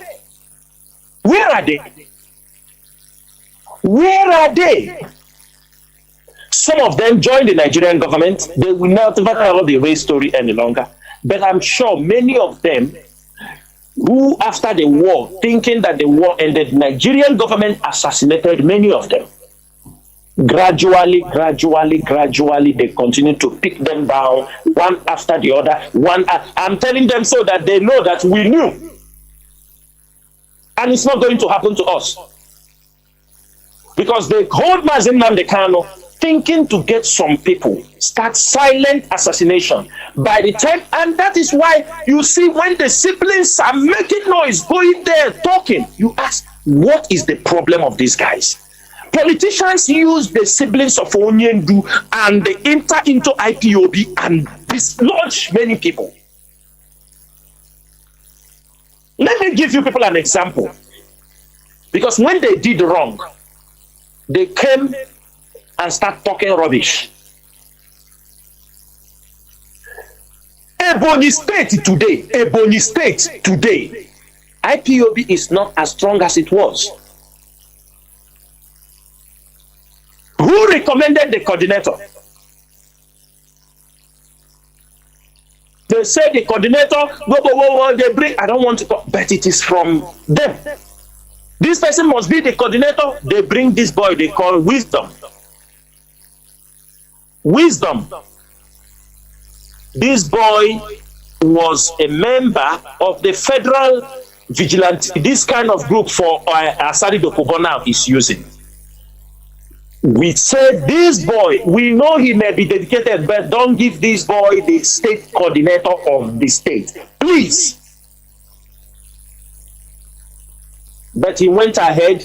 The moment they put that boy, it doesn't take time, they catch him. The next time he want to organize his release with government, the next time we understand that the day Voma he called for peace, they carry everybody, carry IPOB members, everybody there.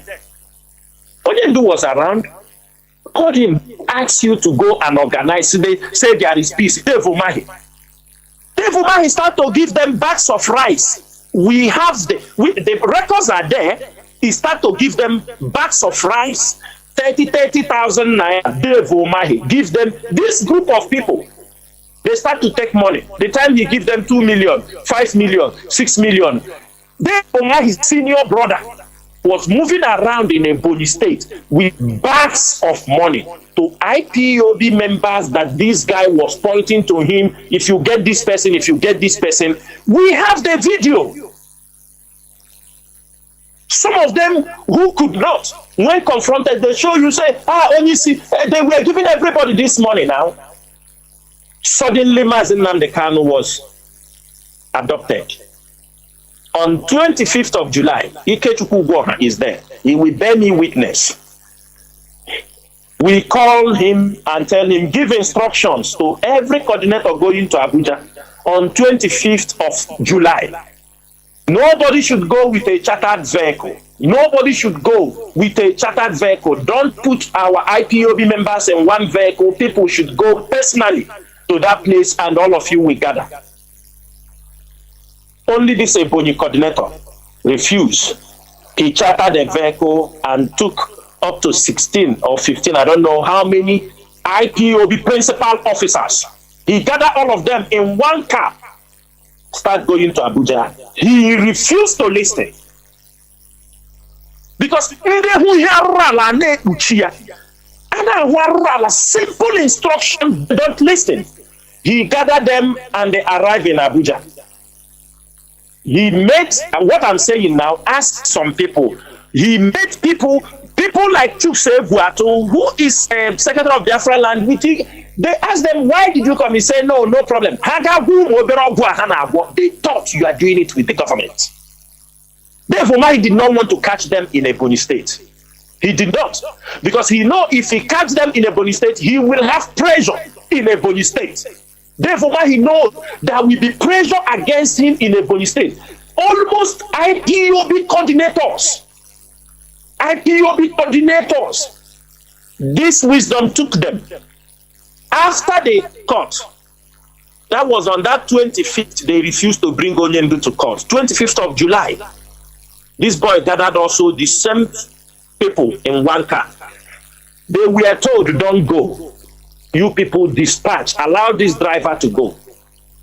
They were told, allow the driver to go, and all of you go by different transport. This wisdom refused. He took all of them, come out in Lokoja. The military in Lokoja stopped them. He left the group he was with them, say he crossed road to go to buy something with a woman he says the woman leader and another guy. In that place he left his members. That was where DSS came from Abuja. They were trailing them. This is the handwork of Devomahi. Devomahi, he didn't want to catch them in Abuja. If he catch them in Abuja, there will be pressure. Therefore, they will start to fight. And all the lawyers of IPOB will start fighting. They will know. They allowed them to move. They came out in Lokoja. They packed them. Then the DSS, when they packed them, they didn't know. They said they don't know why they packed them. The military there packed them, say we are checking papers, they should wait. The wisdom crossed main road with the woman leader she has, with another boy, they crossed the main road, say they are buying something. They were there. DSS came from Abuja and came there and picked the remaining IPOB principal officers. Till today, since 25th of July, till today, this is 2 years plus. They picked them. Have you ever seen them? Devomai strategically, when he was giving them money,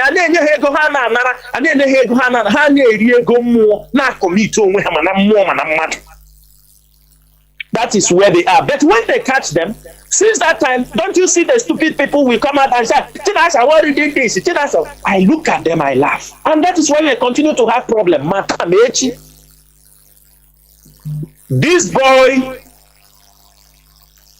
This boy continue. He joined a vehicle, him and those women, to Enugu. They arrive in Enugu, they enter another bus going to Ebonyi State. They were monitoring him. They didn't allow him to step his leg in Ebonyi State because they know if he step his leg in Ebonyi State, they will capture him. And if they capture him, he do not want any pressure. This, what I'm telling you, is what happened exactly. What happened in the border between Enugu to enter Nkalago, to enter Enugu. The border, they have not reached the border. A DSS vehicle was following them.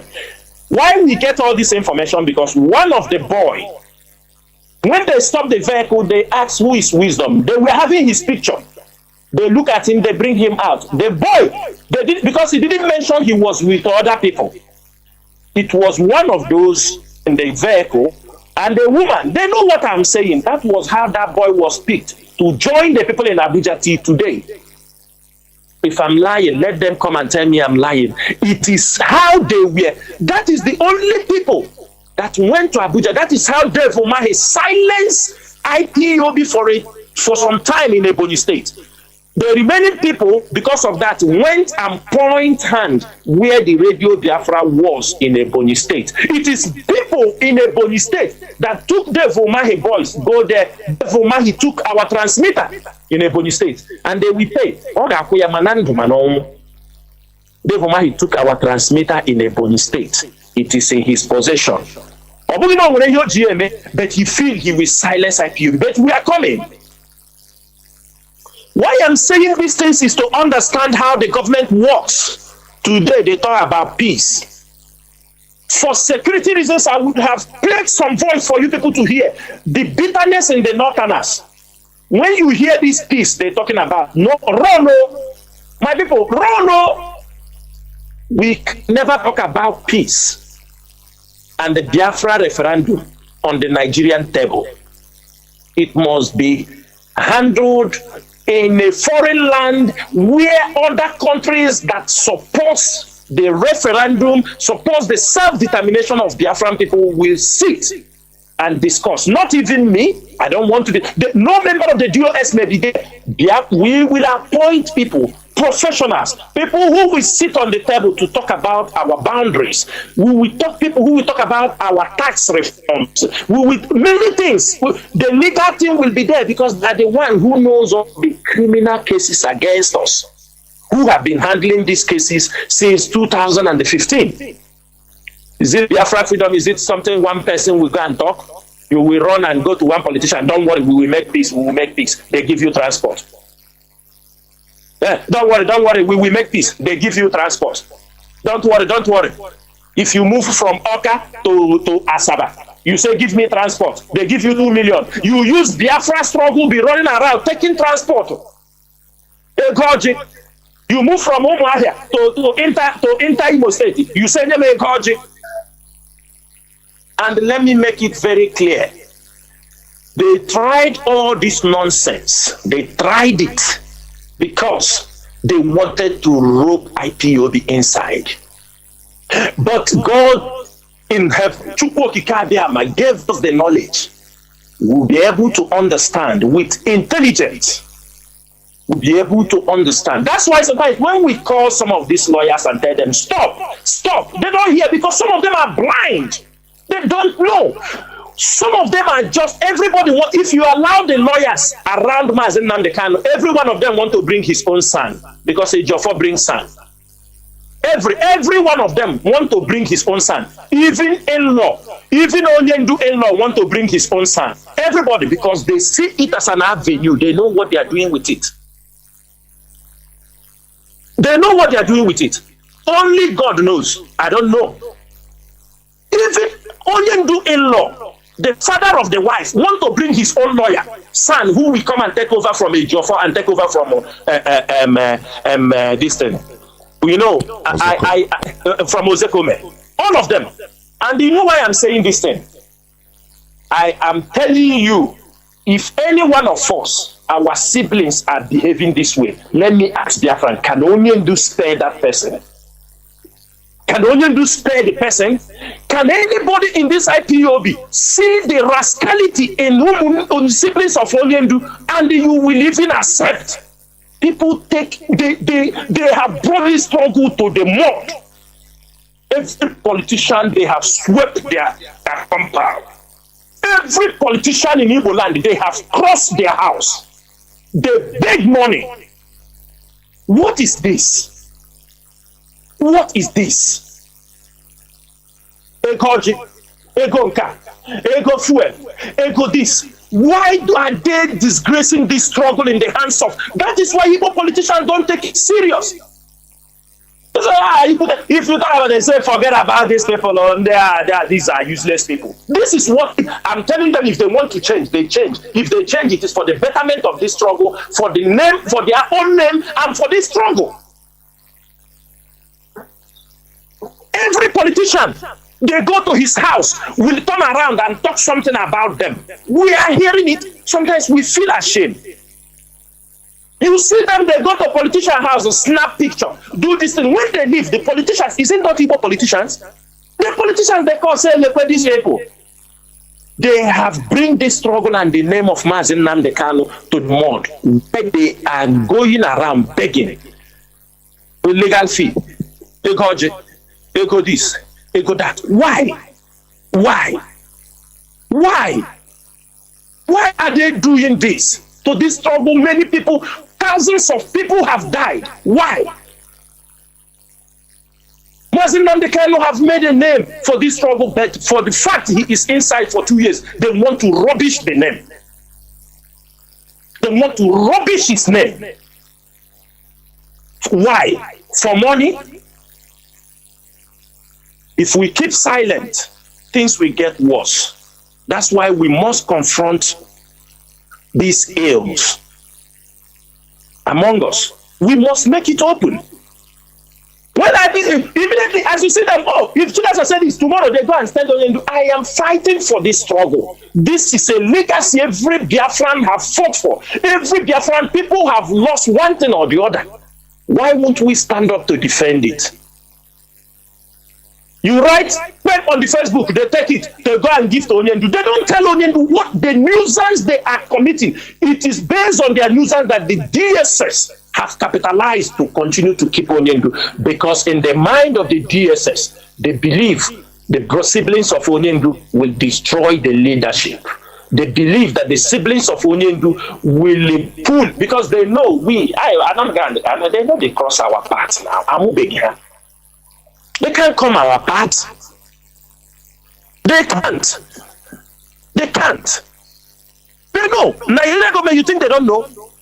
Does the leadership have worked their ass these few months back? We worked their ass. We worked them very well where they did not expect. They said we are miscreants. They have seen where the miscreants have tied them. They have seen where the miscreants have tied them. We have awakened certain things they cannot control. We have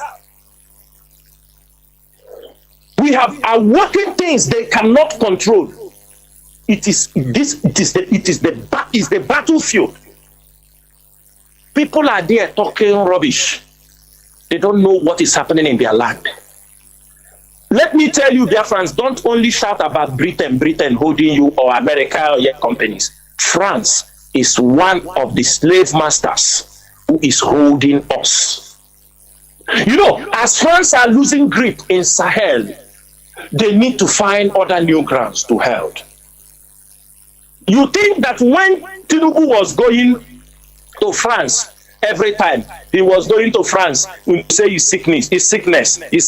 You thought it was only because of sickness? That was when he was being indoctrinated into the Directorate of Intelligence of France. He is a member of the NDG, of France. That was when Tinubu was. That is why France supported him. All these presidencies, not even Britain. It's France that is giving him all the cover.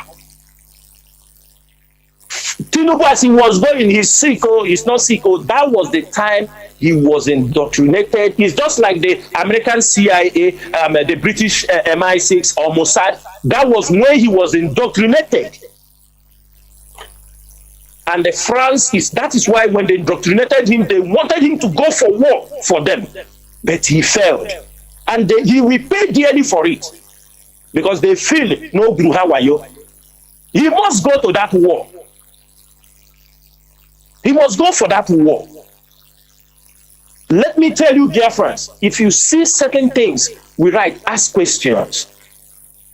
The hands that are holding Mazi Nnamdi Kanu and holding Biafra is beyond what you are seeing there. In African Union, there are people holding us.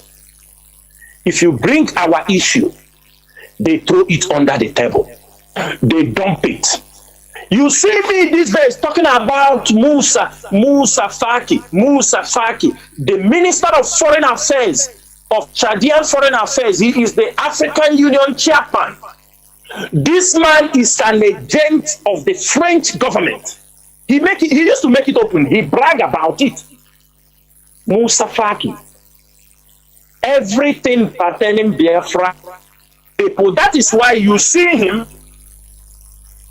That's why you see him. Any small thing, the same Musa Faki, he took money from Israel, $2 million, and wanted to bring Israel into African Union without consultation.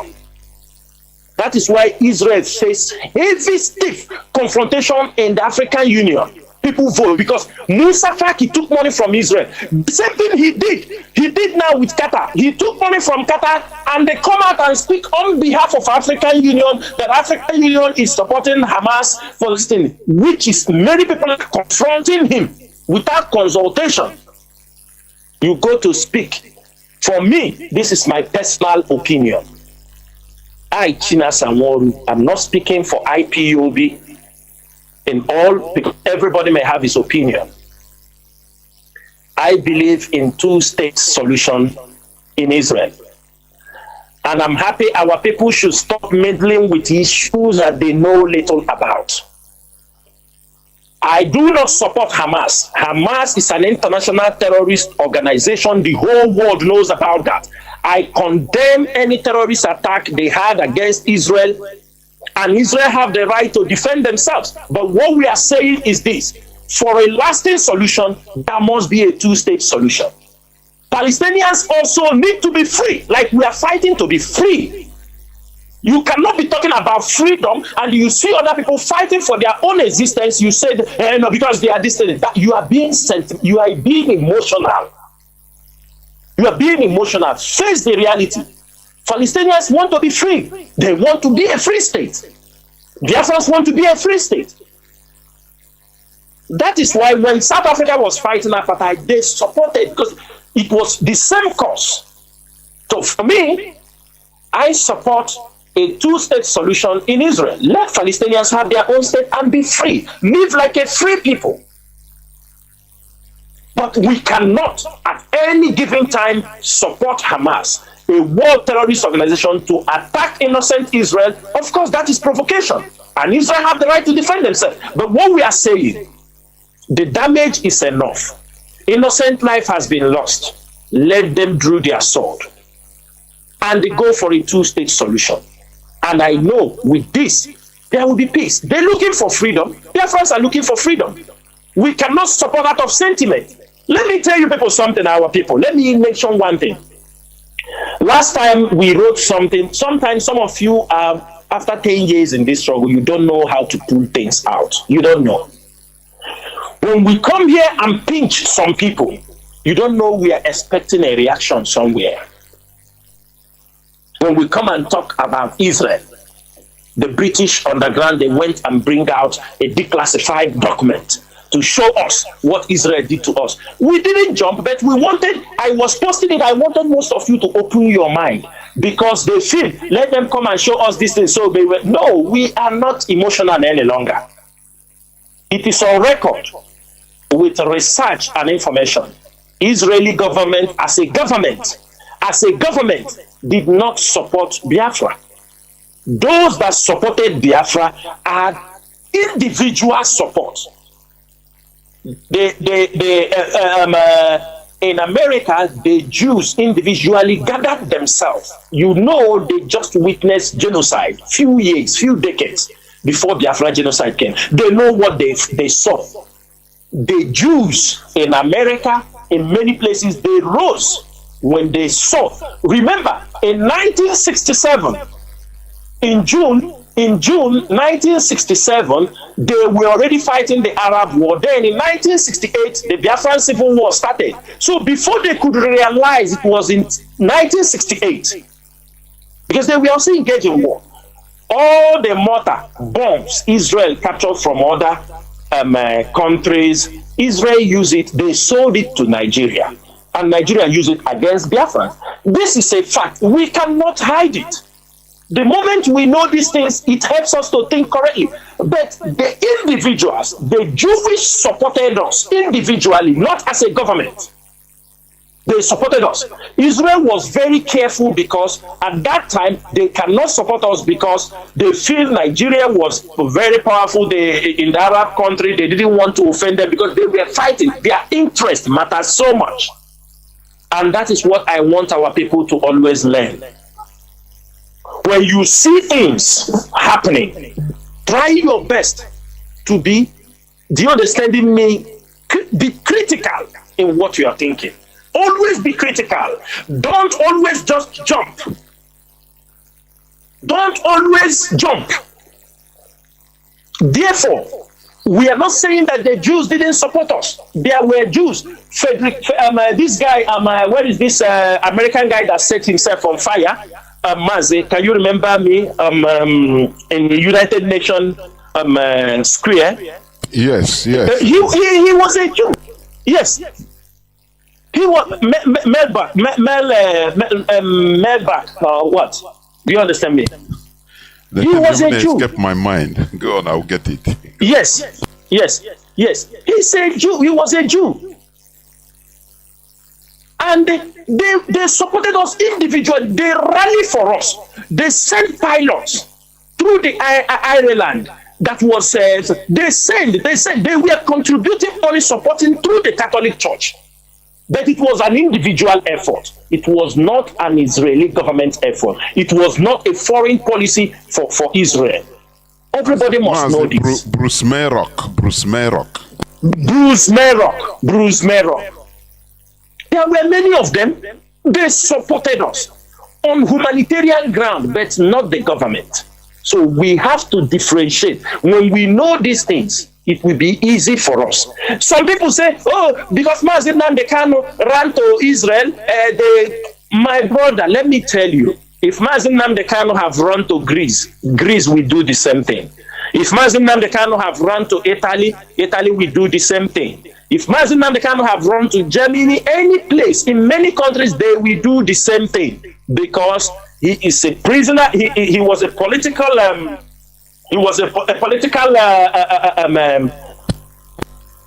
looking for political asylum.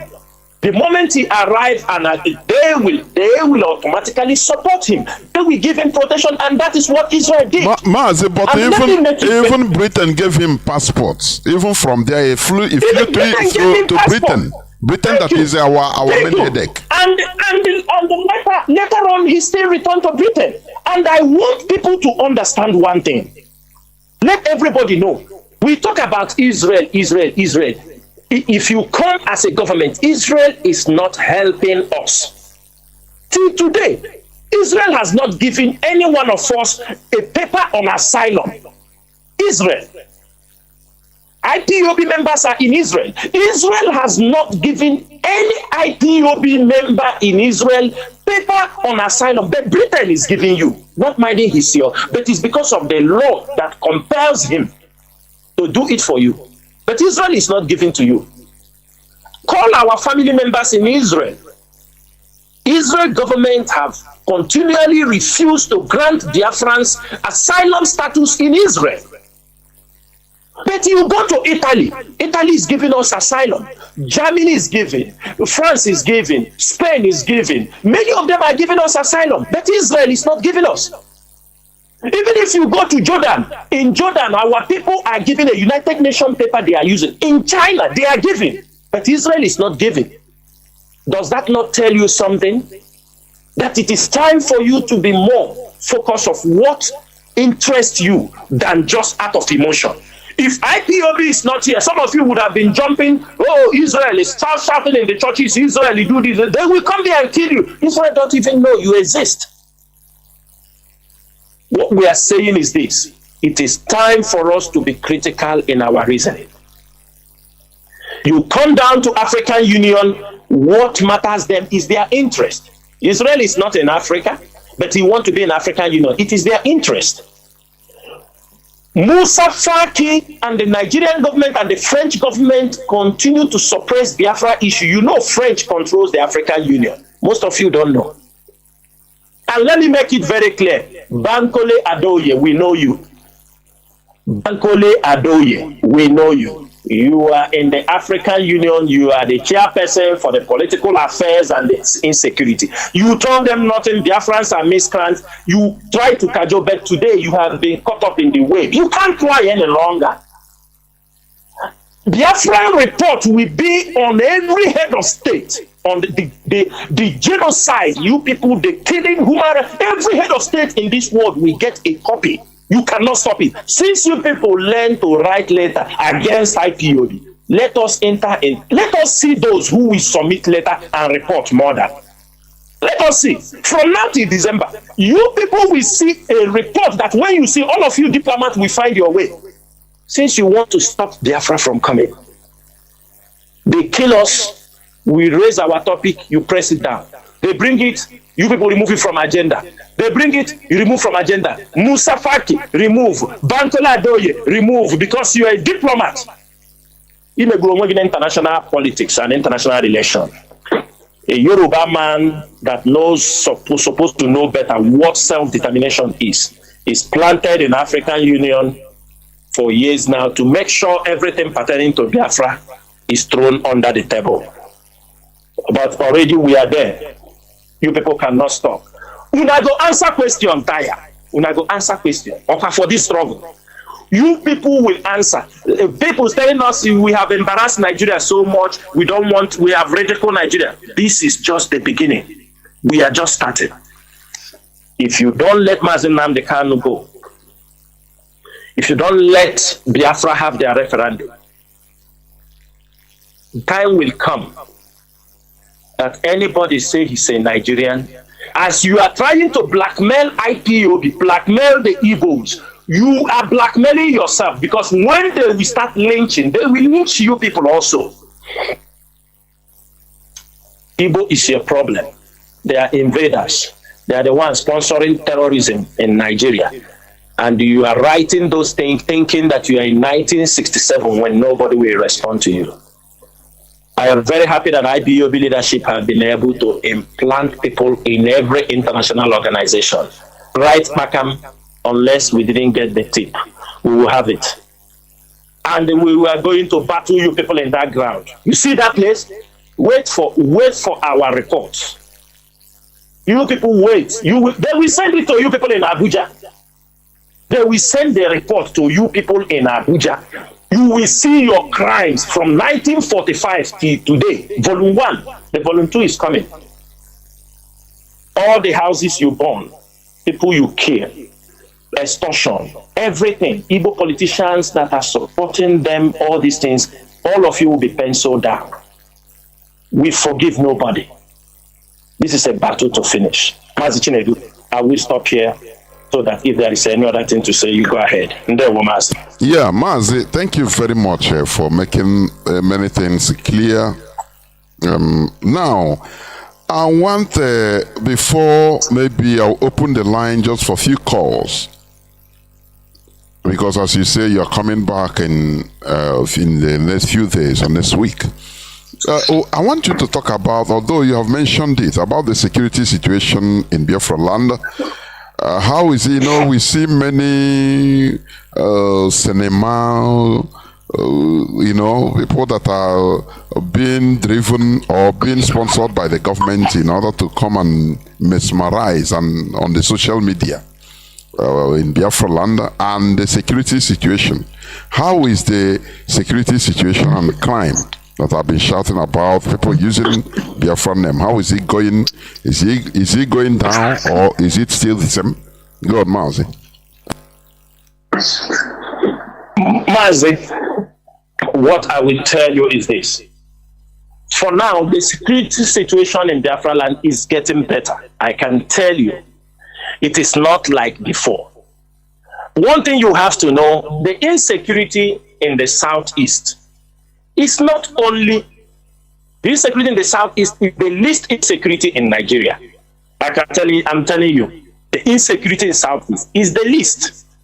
But the Nigerian government, for the fact that they have an agenda, they want to portray something against Mazi Nnamdi Kanu and against IPOB. That is why you see them championing it, pushing it, so that people will start attacking us in diaspora. They want to, they shut down our accounts. They thought that is where everything comes from, or that is when they shut down their accounts, everything is over. They didn't know IPOB will remain. They knew that we are not involved in criminality. And the people that you see now, as the election is coming, you see Hope Uzodinma now have intensified. He want to show them, he have already told many of them to leave the country. I don't know if most of you know about that. Some of the, I think you see some of them have disappeared from this, and some of them they are working for. Mazi, some of them they are working for have already started leaving the country. You know what people don't understand is this. This thing has been happening in Nigeria. Okorocha did it, it's not because it is Hope Uzodinma. When they use many talks and work, those they will use the talks and work. Some of them, they will pay them to live abroad. Some of them, they will make a program, we are going for business. That's why you see them going. You hear they are going with 500 delegates. You ask yourself, 500 delegates for what? That they are going for one seminar, we are going, they pay. Some of them are people, political talks, people that they have killed people for them. Some of them are people who have done one thing or the other for them. So they ask them now, okay, the job is finished. Better you go abroad and go and stay. Those are also the ones that go, they take the criminality they were doing in Nigeria, they took it outside. Many of them are like that. Now, if you see the election is coming, and they are talking about Hope who is promising people, he will send them abroad. Sometimes not everybody go. He will send some, we send through Libya Road, but now Libya Road have closed. And we talk about Libya Road in our next section. That is when I will touch about Libya Road. Many of them they will kill some of them. Let me tell you, you see, when the army, I want the army to know, let me say it open. You see, you go, you look them for their camp. Before you reach the camp, you don't see anybody. Before you get to the camp, the politicians they are working for. Because am I there? It's you people are among you people. They told you, okay, you are going there. They are the one who pass them information. When you come to their camp, there is nobody there. It is the politicians. Ezo Chiri is there. The people that senators, some politicians in the state. Hope Uzodinma is deputy. All these guys are involved. His deputy speaker in the state, they are all involved in all this rubbish. These are people they are using, threatening, killing people. But one thing is that our people are not smart. Our people don't reason. Now, the Nigerian government, the international community, they have seen the damage. The politicians have seen the damage Hope Uzodinma have caused. Suddenly, they have brought up the issue of Emeki Hedioha. People are not asking, why is it that Emeki Hedioha did not take up the application form during the PDP primaries? Why did he go home and relax? The more you look, the less you see. Now, on this 31st, have you asked yourself if they bring Ihedioha as the governor of Imo State, all the election, all the whole thing you are planning, think ahead of Nigeria, Biafrans. Some of you now are jumping. Some of you have killed because of election. They have used Hope Uzodinma and massacre, destroy our place. Tomorrow, at the end of the month, what if the Supreme Court said, no, we are removing Hope Uzodinma because they compensated him to go and rule and do a particular job for him in Nigeria, in Imo State. He came and killed and he have done the job. They know if he continues the next 4 years, it might not be rosy as he wants. What if on 31st or 30th they remove him and say Ihedioha now is the governor of Imo State? What will many of you do? You people are not reasoning. All the jamboree, all the gara-gara, everything shut down. They tell you no election. Hope Ihedioha has become the governor of Imo State. Are you people even thinking in this line? Are you calculating in this line? They are doing you the more you look. Why suddenly the case came up? Why? For 4 years, the Supreme Court have refused to make a ruling on that case. Why? For 4 years, until he has completed the job he's doing for them. Now they want him to do what? They remember the Supreme Court will give judgment. Maybe after those ones give judgment, they have already appointed 54 new sons that they are going to now push in a new set of criminals coming up. Sometimes the judges say we are insulting them. Why won't we insult some of you? Why won't? When you can see somebody from fourth position, you brought him as a governor of a state. Look at the havoc he has caused. If we insult you, what will you say? Can you blame us? If we insult you people, can you blame us? From fourth position to this point, you intentionally, because you have been bribed, you know it is foul, you know it is not right, but you put him as the governor, he go and do an assignment for the Fulanis, kill the Igbo youth, burn their houses. And let me make it very clear, hope those of them, wherever you run, we talk. Yes, we don't do anything. We might talk, but we are not going to forgive anybody. It may, as you are looking for us, also you will not forgive us. You want to do us the same way we are thinking against you. You're serving HAUSA people. Do you understand me? You are serving them. Everything have time. For me, the Lord Chinasa, everything have time. It may take time, but we will come. We have penciled you people, enemy of the people. You come again, insecurity. Mazi, Ojus or Kanu? I'm asking. Ojus or Kanu? Everybody was here when Nnamdi Kanu was fighting with Ojus or Kanu was sentenced to jail. He was sentenced to 12 years imprisonment. He has been convicted in the Nigerian court. If you ask them, they say Supreme Court annul it. The same person went and took INEC form, and they feel why they say if anybody have got any conviction in Nigeria, you don't supposed to even go to this INEC. You're not supposed to contest any public office. They thought Joseph Kanu went. Somebody that was in jail for how many months, he was sentenced before they do Mago take the case and put in the Supreme, they make appeal. He was sentenced. Was having a sentence. In that case, do Ojus or Kanu have even the right to contest? No.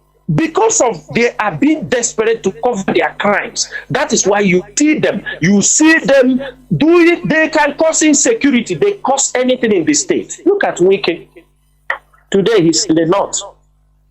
He will see. He have never stayed. He didn't see anything. He will see. He will see. As the only no matter what he does, he go to Abuja, he go to anywhere, the problem is still there. It's still there. This insecurity you found in our land, let me make it very clear. IPOB does not have an army. People are stupid. They want to do some rubbish that is happening in our neighboring country. Everybody is a field marshal. They kill their people, destroy their land. Life is going on in Yaoundé and other places. They kill, destroy their land without using the distance, using their mentality. They want us to go the same way. They want us to go the same way. We have fought in 1967 to 1970, even though we were not part of those, but we have learned from history. We won't do the mistake our parents did. It was not that it was a mistake. They fought to defend the land, but there are some small mistakes they make. We cannot afford to do those mistakes again when we have learned. Today, you see the problem happening in the Middle East. Israel was at the verge of getting peace with the Arab world. Israel, already the peace process with Saudi Arabia is already concluded. With UAE have allowed them to start coming for a visa. They are now entering UAE. They were in Qatar. The relationship is now opening. They are trying to make peace. But you see what a terrorist group have cost the peace process. These terrorists have cost things that will put more stability in the region. They just jump out to go and act rubbish. And they have destroyed everything they have done. That is what they want. They don't want stability. They have sabotaged the Palestinian Authority. Hamas sabotaged the Palestinian Authority in trying to find solution in their problem of decades. You come to our place, you see these people already, they are this. I know, Papa, no right now, we only not one is in our cricri. As a no BNG, as a no bonka, a bonka. When they try to make themselves, where you have, they cannot take it. What you did not form, what you don't know the beginning, how can you take it? Can you steal it? They go and form. Nnamdi Kanu from beginning, he said it even on the broadcast are there. We do not have an army. We have a reason for that. It's not that we don't know where a certain military uniform. We know. We know. The same place you buy that t-shirt, buy those blue discs, is the same place you can buy the military uniform. But Nnamdi Kanu knows. He was highly informed. Then you said you have an army. An army, you don't have a navy, air force. You making noise. What you are attracting the enemy. What they want to do in Biafra land is that they declare those things. Nigerian army, we say, because nobody will defend you. You say you have an army, they will come into our land and massacre people to surrender. When they massacre people to surrender, Mazi Nnamdi Kanu will not be released. That is what Nigerian government wants. If not, IPOB is tough. Our mouths are very strong. The media is powerful. The military will use those videos, show the international community, this is your army. They bomb you to stupor. And you surrender by force. They will overrun you. Deception. The bank cut pipe. I thought what pipe, governance pipe. They hold it. You are the other day they came and they check on honey in the naka. They don't tell you. They don't tell you. Some of you were clapping when this innocent, we were talking innocent that going to filling station stealing things. They stop people in the road, taking their mobiles, taking all these things. We are shouting criminality. That day, every day for the thief, one day for the owner of the house. When they caught them and confront them, all those missiles, all of you, they think, oh, we have built missiles, we have built this. You are deceiving yourself with the blood of our people. They ran into you. Even when they ran, no single bullet or governmental pipes they keep around. Take the life of our people for a joke. 9 people. 9. They were 9. 9 of them in that camp. Some of you were hailing stupidity. You don't know what you're causing. They cut iron. Doom, say, man, now let's go. Your stupidity is second to none.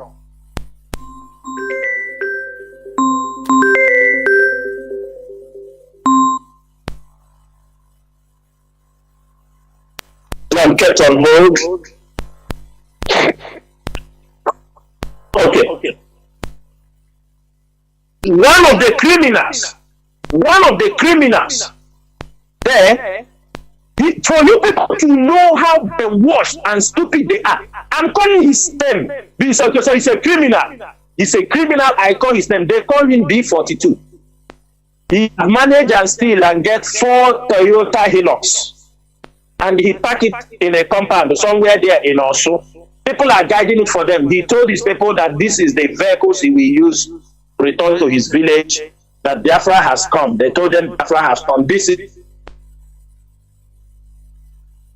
the convoy stupid they are. He stole the one he collected from people. 4 Hilux. 4 Hilux. He keeps some boys there who are washing it for him. Every morning they clean it. He said he's waiting for the day. The stupid man will tell them the finally Biafra. He said this is his convoy to his village. The day Biafra will come. And the way you listen to these kind of people, you associate yourself with them. The other stupid ones will come, take three vehicles, come out on the road, they talk rubbish, and start talking. If Nigerian military come now, they will leave the cars and run. They do you understand me? They come in a lonely road. People, it's what they do, Igbo. You don't like your entertainment. That is why everybody is saying, you love it. You don't reason. You are not a critical thinker. No critical thinking at the way by the same thing is happening to our leaders, most of our elders. We see men the same behavior. Talk no my here. Everybody was here. For 8 years. For how many years? Nworu continued to champion all restructuring. Even Mazi Nnamdi Kanu went and met him. He visited. So where they get? Go and bring this restructuring. Go. Go and get the restructuring. Get us something. Nworu was shouting, "He's restructuring, Nigeria restructuring." This is a template the federal government kept on their table. On the process, he finished his tenure and left. Nothing, no restructuring. Now, this late Professor Obiozo came. He was almost always on the sick bed. His time passed. IPO is pushing internationally for a referendum. It is the people's right.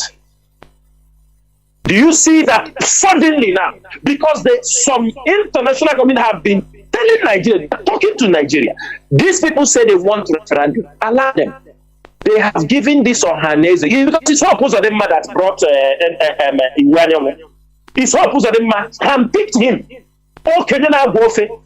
I could remember when this Iwanyama said he said, leprosy, you should leave the government. I could remember that time. He has kept silent. Rubbish is happening in Biafra land. We are going to read fatwa on this Ohanese and Igbo. Okay, this Ohanese and Igbo. We will read fatwa on their head because that is what they want. Suddenly, referendum issue is going up. Suddenly, Ohanese have released statement. They don't want a referendum. What they want is restructuring again this time around. It will kill you people. Let us hear anybody. Dear friends, be on alert. Let us hear in Wakachineke. Now that we are championing the referendum, putting up our effort diplomatically to do this, if you hear any Ohanese person that say, we want a restructuring, not a referendum,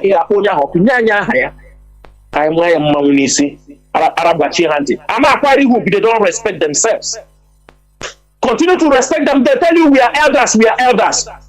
And from now onward, if you struggle, don't speak for us. You support Nigeria, speak for Nigeria, don't speak for them. If we hear you go somewhere and say, we don't want Biafra, you're a Nigerian politician, we will come after you. It's very simple. If you want to speak for Nigeria, speak for Nigeria. You are a Nigerian. You want Nigeria as a country. Speak for them. Promote them. But you see, we talk about Biafra. Some people come. Una Baraga. Yeah, I know. We don't want to leave those stupid boys. If we get that information, we will do Biafra for now. We will keep it on you. We're going to descend it on you. Everybody must be on our way. Nonsense. All these people, they are on our watch list.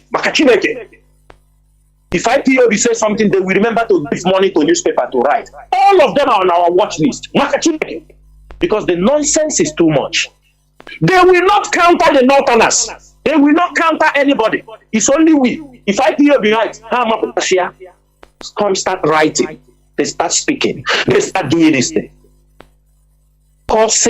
Making our people look stupid. Elders that are supporting criminals. They use it to abuse us. That is why our youth are doing okay. They learn it from you people. It is the lifestyle you people are living that makes those boys start to behave. They have no control because they know most of you are betrayers. Betrayers. What did you show them? Did you show them any reasonable thing? You make your movie, show them all Guego, you show them this.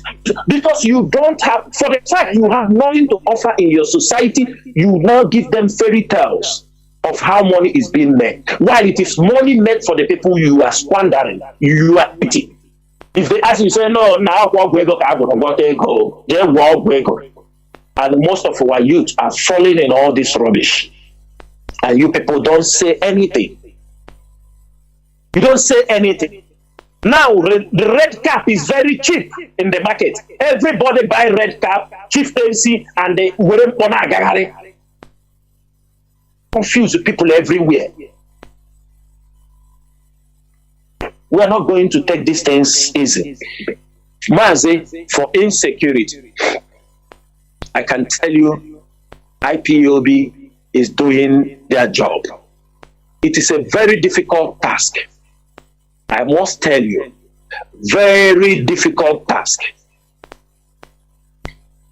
All, you see all those PGs, let me make it very clear. We are compiling the list of all the PGs and the Igbo's, bringing in Fulani herdsmen from all angles.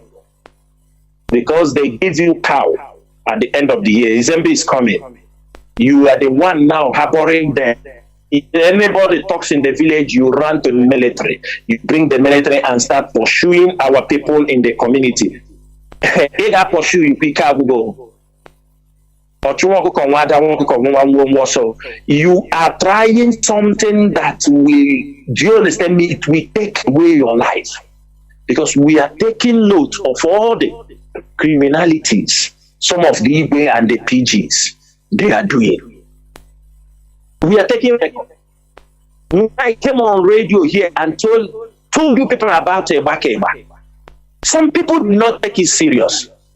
These are people in the government who works with the military, works with the police. They feed on their own people. When we said it here, Eba come out and right president because a powerful came and begged him money. That is why he started talking rubbish. Today, I think all of you are seeing the protest from his own people. You are seeing even from America, their own people who are coming against him because of the evil he's committing under the axis, under the cover that he is the chief security officer for Soludo. You think people will come out to protest against him if he is doing the right thing, if he don't have his hand in criminality? Because most of them goes into those places to cover up their crimes. Even most of these people that were in IPOB, immediately they came out Nnamdi Kanu, some of them ran away from IPOB, go and form their own group, they go and join the Gubagu to stay there to commit some crime. That is what some of them do. I'm happy that we have come here, we mentioned their names. You can't bring us bad name. You cannot. You are here, people. You see this one, they call them, what they call him, Gentle, that was shouting everywhere, calling the name of US. This guy in Ebubu Osisi Nolo, ask people, he's a laborer carrying plank in Olo, Osisi in Olo. Before gun enter his hand, he become full-time criminal. He used to carry wood in Olo, Osisi, an illiterate. Criminality have given him the opportunity. They now rent him, he joined now, and they give him gun. He start messing up, killing our people. They will kill our people, take their money, take their car. Some of them will eat them. Those who like maybe their laughs. Some will take the head of our own people to put in their oracle. Allah Biafra will swallow all of you. Biafra will swallow all of you. Stupid, dirty stuff coming out to talk about the DOS. Who knows this criminal? Criminal. On 14th December 2021, I mentioned his name and told the world there is one criminal there. They have come in the name of IPOB. And today is the one go to where this thing, they gave him God. He start talking rubbish. Igbo this, Igbo that. IPOB Atala. These people, they put the life of IPOB members in, put the life of the principal officers in danger. People cannot walk because people can stab you, say that you sold Mazi Nnamdi Kanu. This was the level they went. And some people were happy. You think we can condone criminality? We will not. Most of you, I don't want to say, but I'm waiting for Mazi Nnamdi Kanu to come out. Because there are some people, I will look at what the judgment Mazi Nnamdi Kanu will give on them. Because their criminality is open. Even the ones doing. I know, I don't want to call. I want to see when he come out, what he will say about these things. He will come out. We have our inquiry line where victims are in numbers. Who will tell you what they did in his name? Who will tell you they killed my father, they killed my brother, they took money that it is Mazi Nnamdi Kanu they are fighting for? They use the name of this innocent man in the prison and commit atrocities. This is the handbook of Nigerian politicians. We know all of them. We know. We know all. All. You can hide yourself. You can go under distance. We know. Majority in Anambra, we know. We know. The only thing is that you will fight, I fight. Okay, you people have money, you run around there. We will open your hands and take what belongs to us. You people think when you bring now to come about Jesus Christ is sick. You don't know, people don't deceive us with Jesus Christ. You don't know? These people of Fuma. You don't know them? In IPOB, no IPOB principal officer you will deceive with Jesus Christ. I'm telling you. This is, do you understand me? If you want to speak to us, remove Jesus Christ inside and talk to us on reality. Things that is happening. Problem facing us. Our houses burned. People killed. Homes destroyed. Father killed. Mother killed. Only child killed. Disappear. Extraordinary extrajudicial killings. This is what you tell us how we are going to console ourselves. How are we going to tap our people in the heart and tell them there is hope? Don't come to tell us about Jesus. Jesus is not going to do anything for us. He didn't do it for how many years? It is not how he's going to do it. I will stop here. There is people who want to speak. Yes, I think ask questions, let them come up. Yes, there were. I think we are going to go into a few minutes break so that when we come back, Chinedu, are you there? Yes.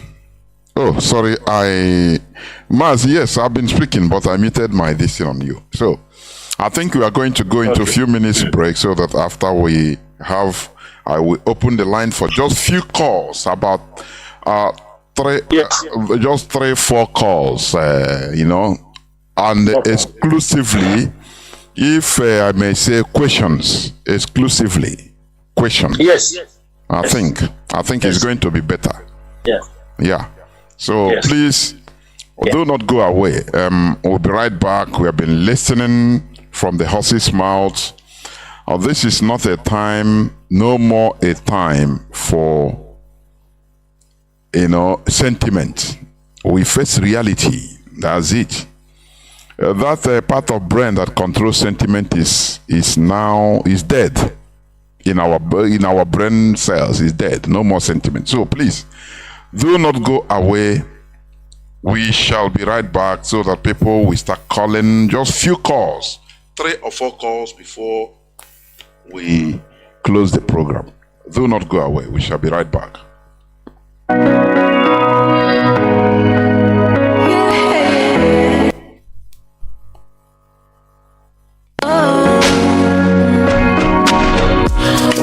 was crime, and yes, I figure out an answer.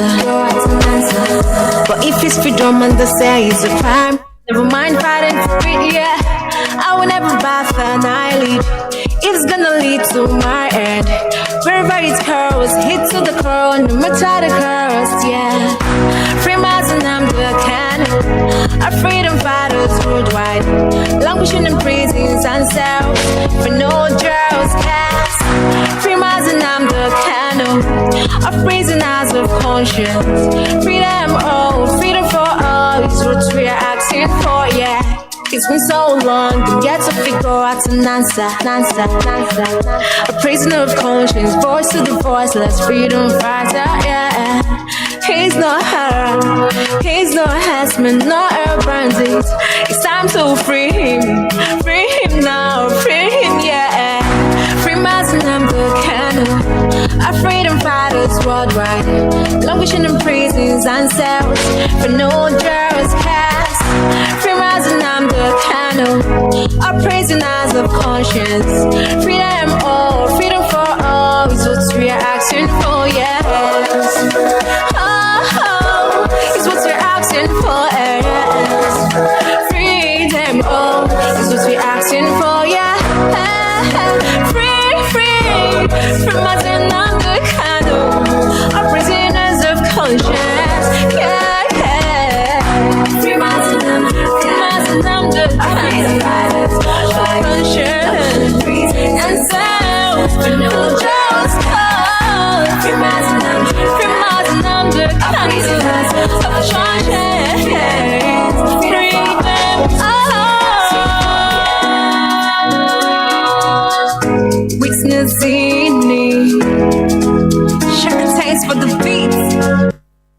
Welcome back. This is Radio Biafra HAUSA-SERVICE coming to you through Radio Biafra London. My name remains Mazi Jonathan Chinedu from Alo province of Biafra London. We are here live and direct with Mazi, Chinasa, Nworu, a member of the Directorate of States of the Indigenous People of Biafra. Do not forget that today is the 21st day of October 2023. Therefore, our lines are now opened. But please, because we take just few calls, about 3 or 4 calls, please. Another day, the lines will be opened very quicker, so that it will be purely on interaction. Therefore, our lines are now open. And let me tell you, please, we don't want some people calling and thanking preamble, too much preamble. This is a formal business, official business.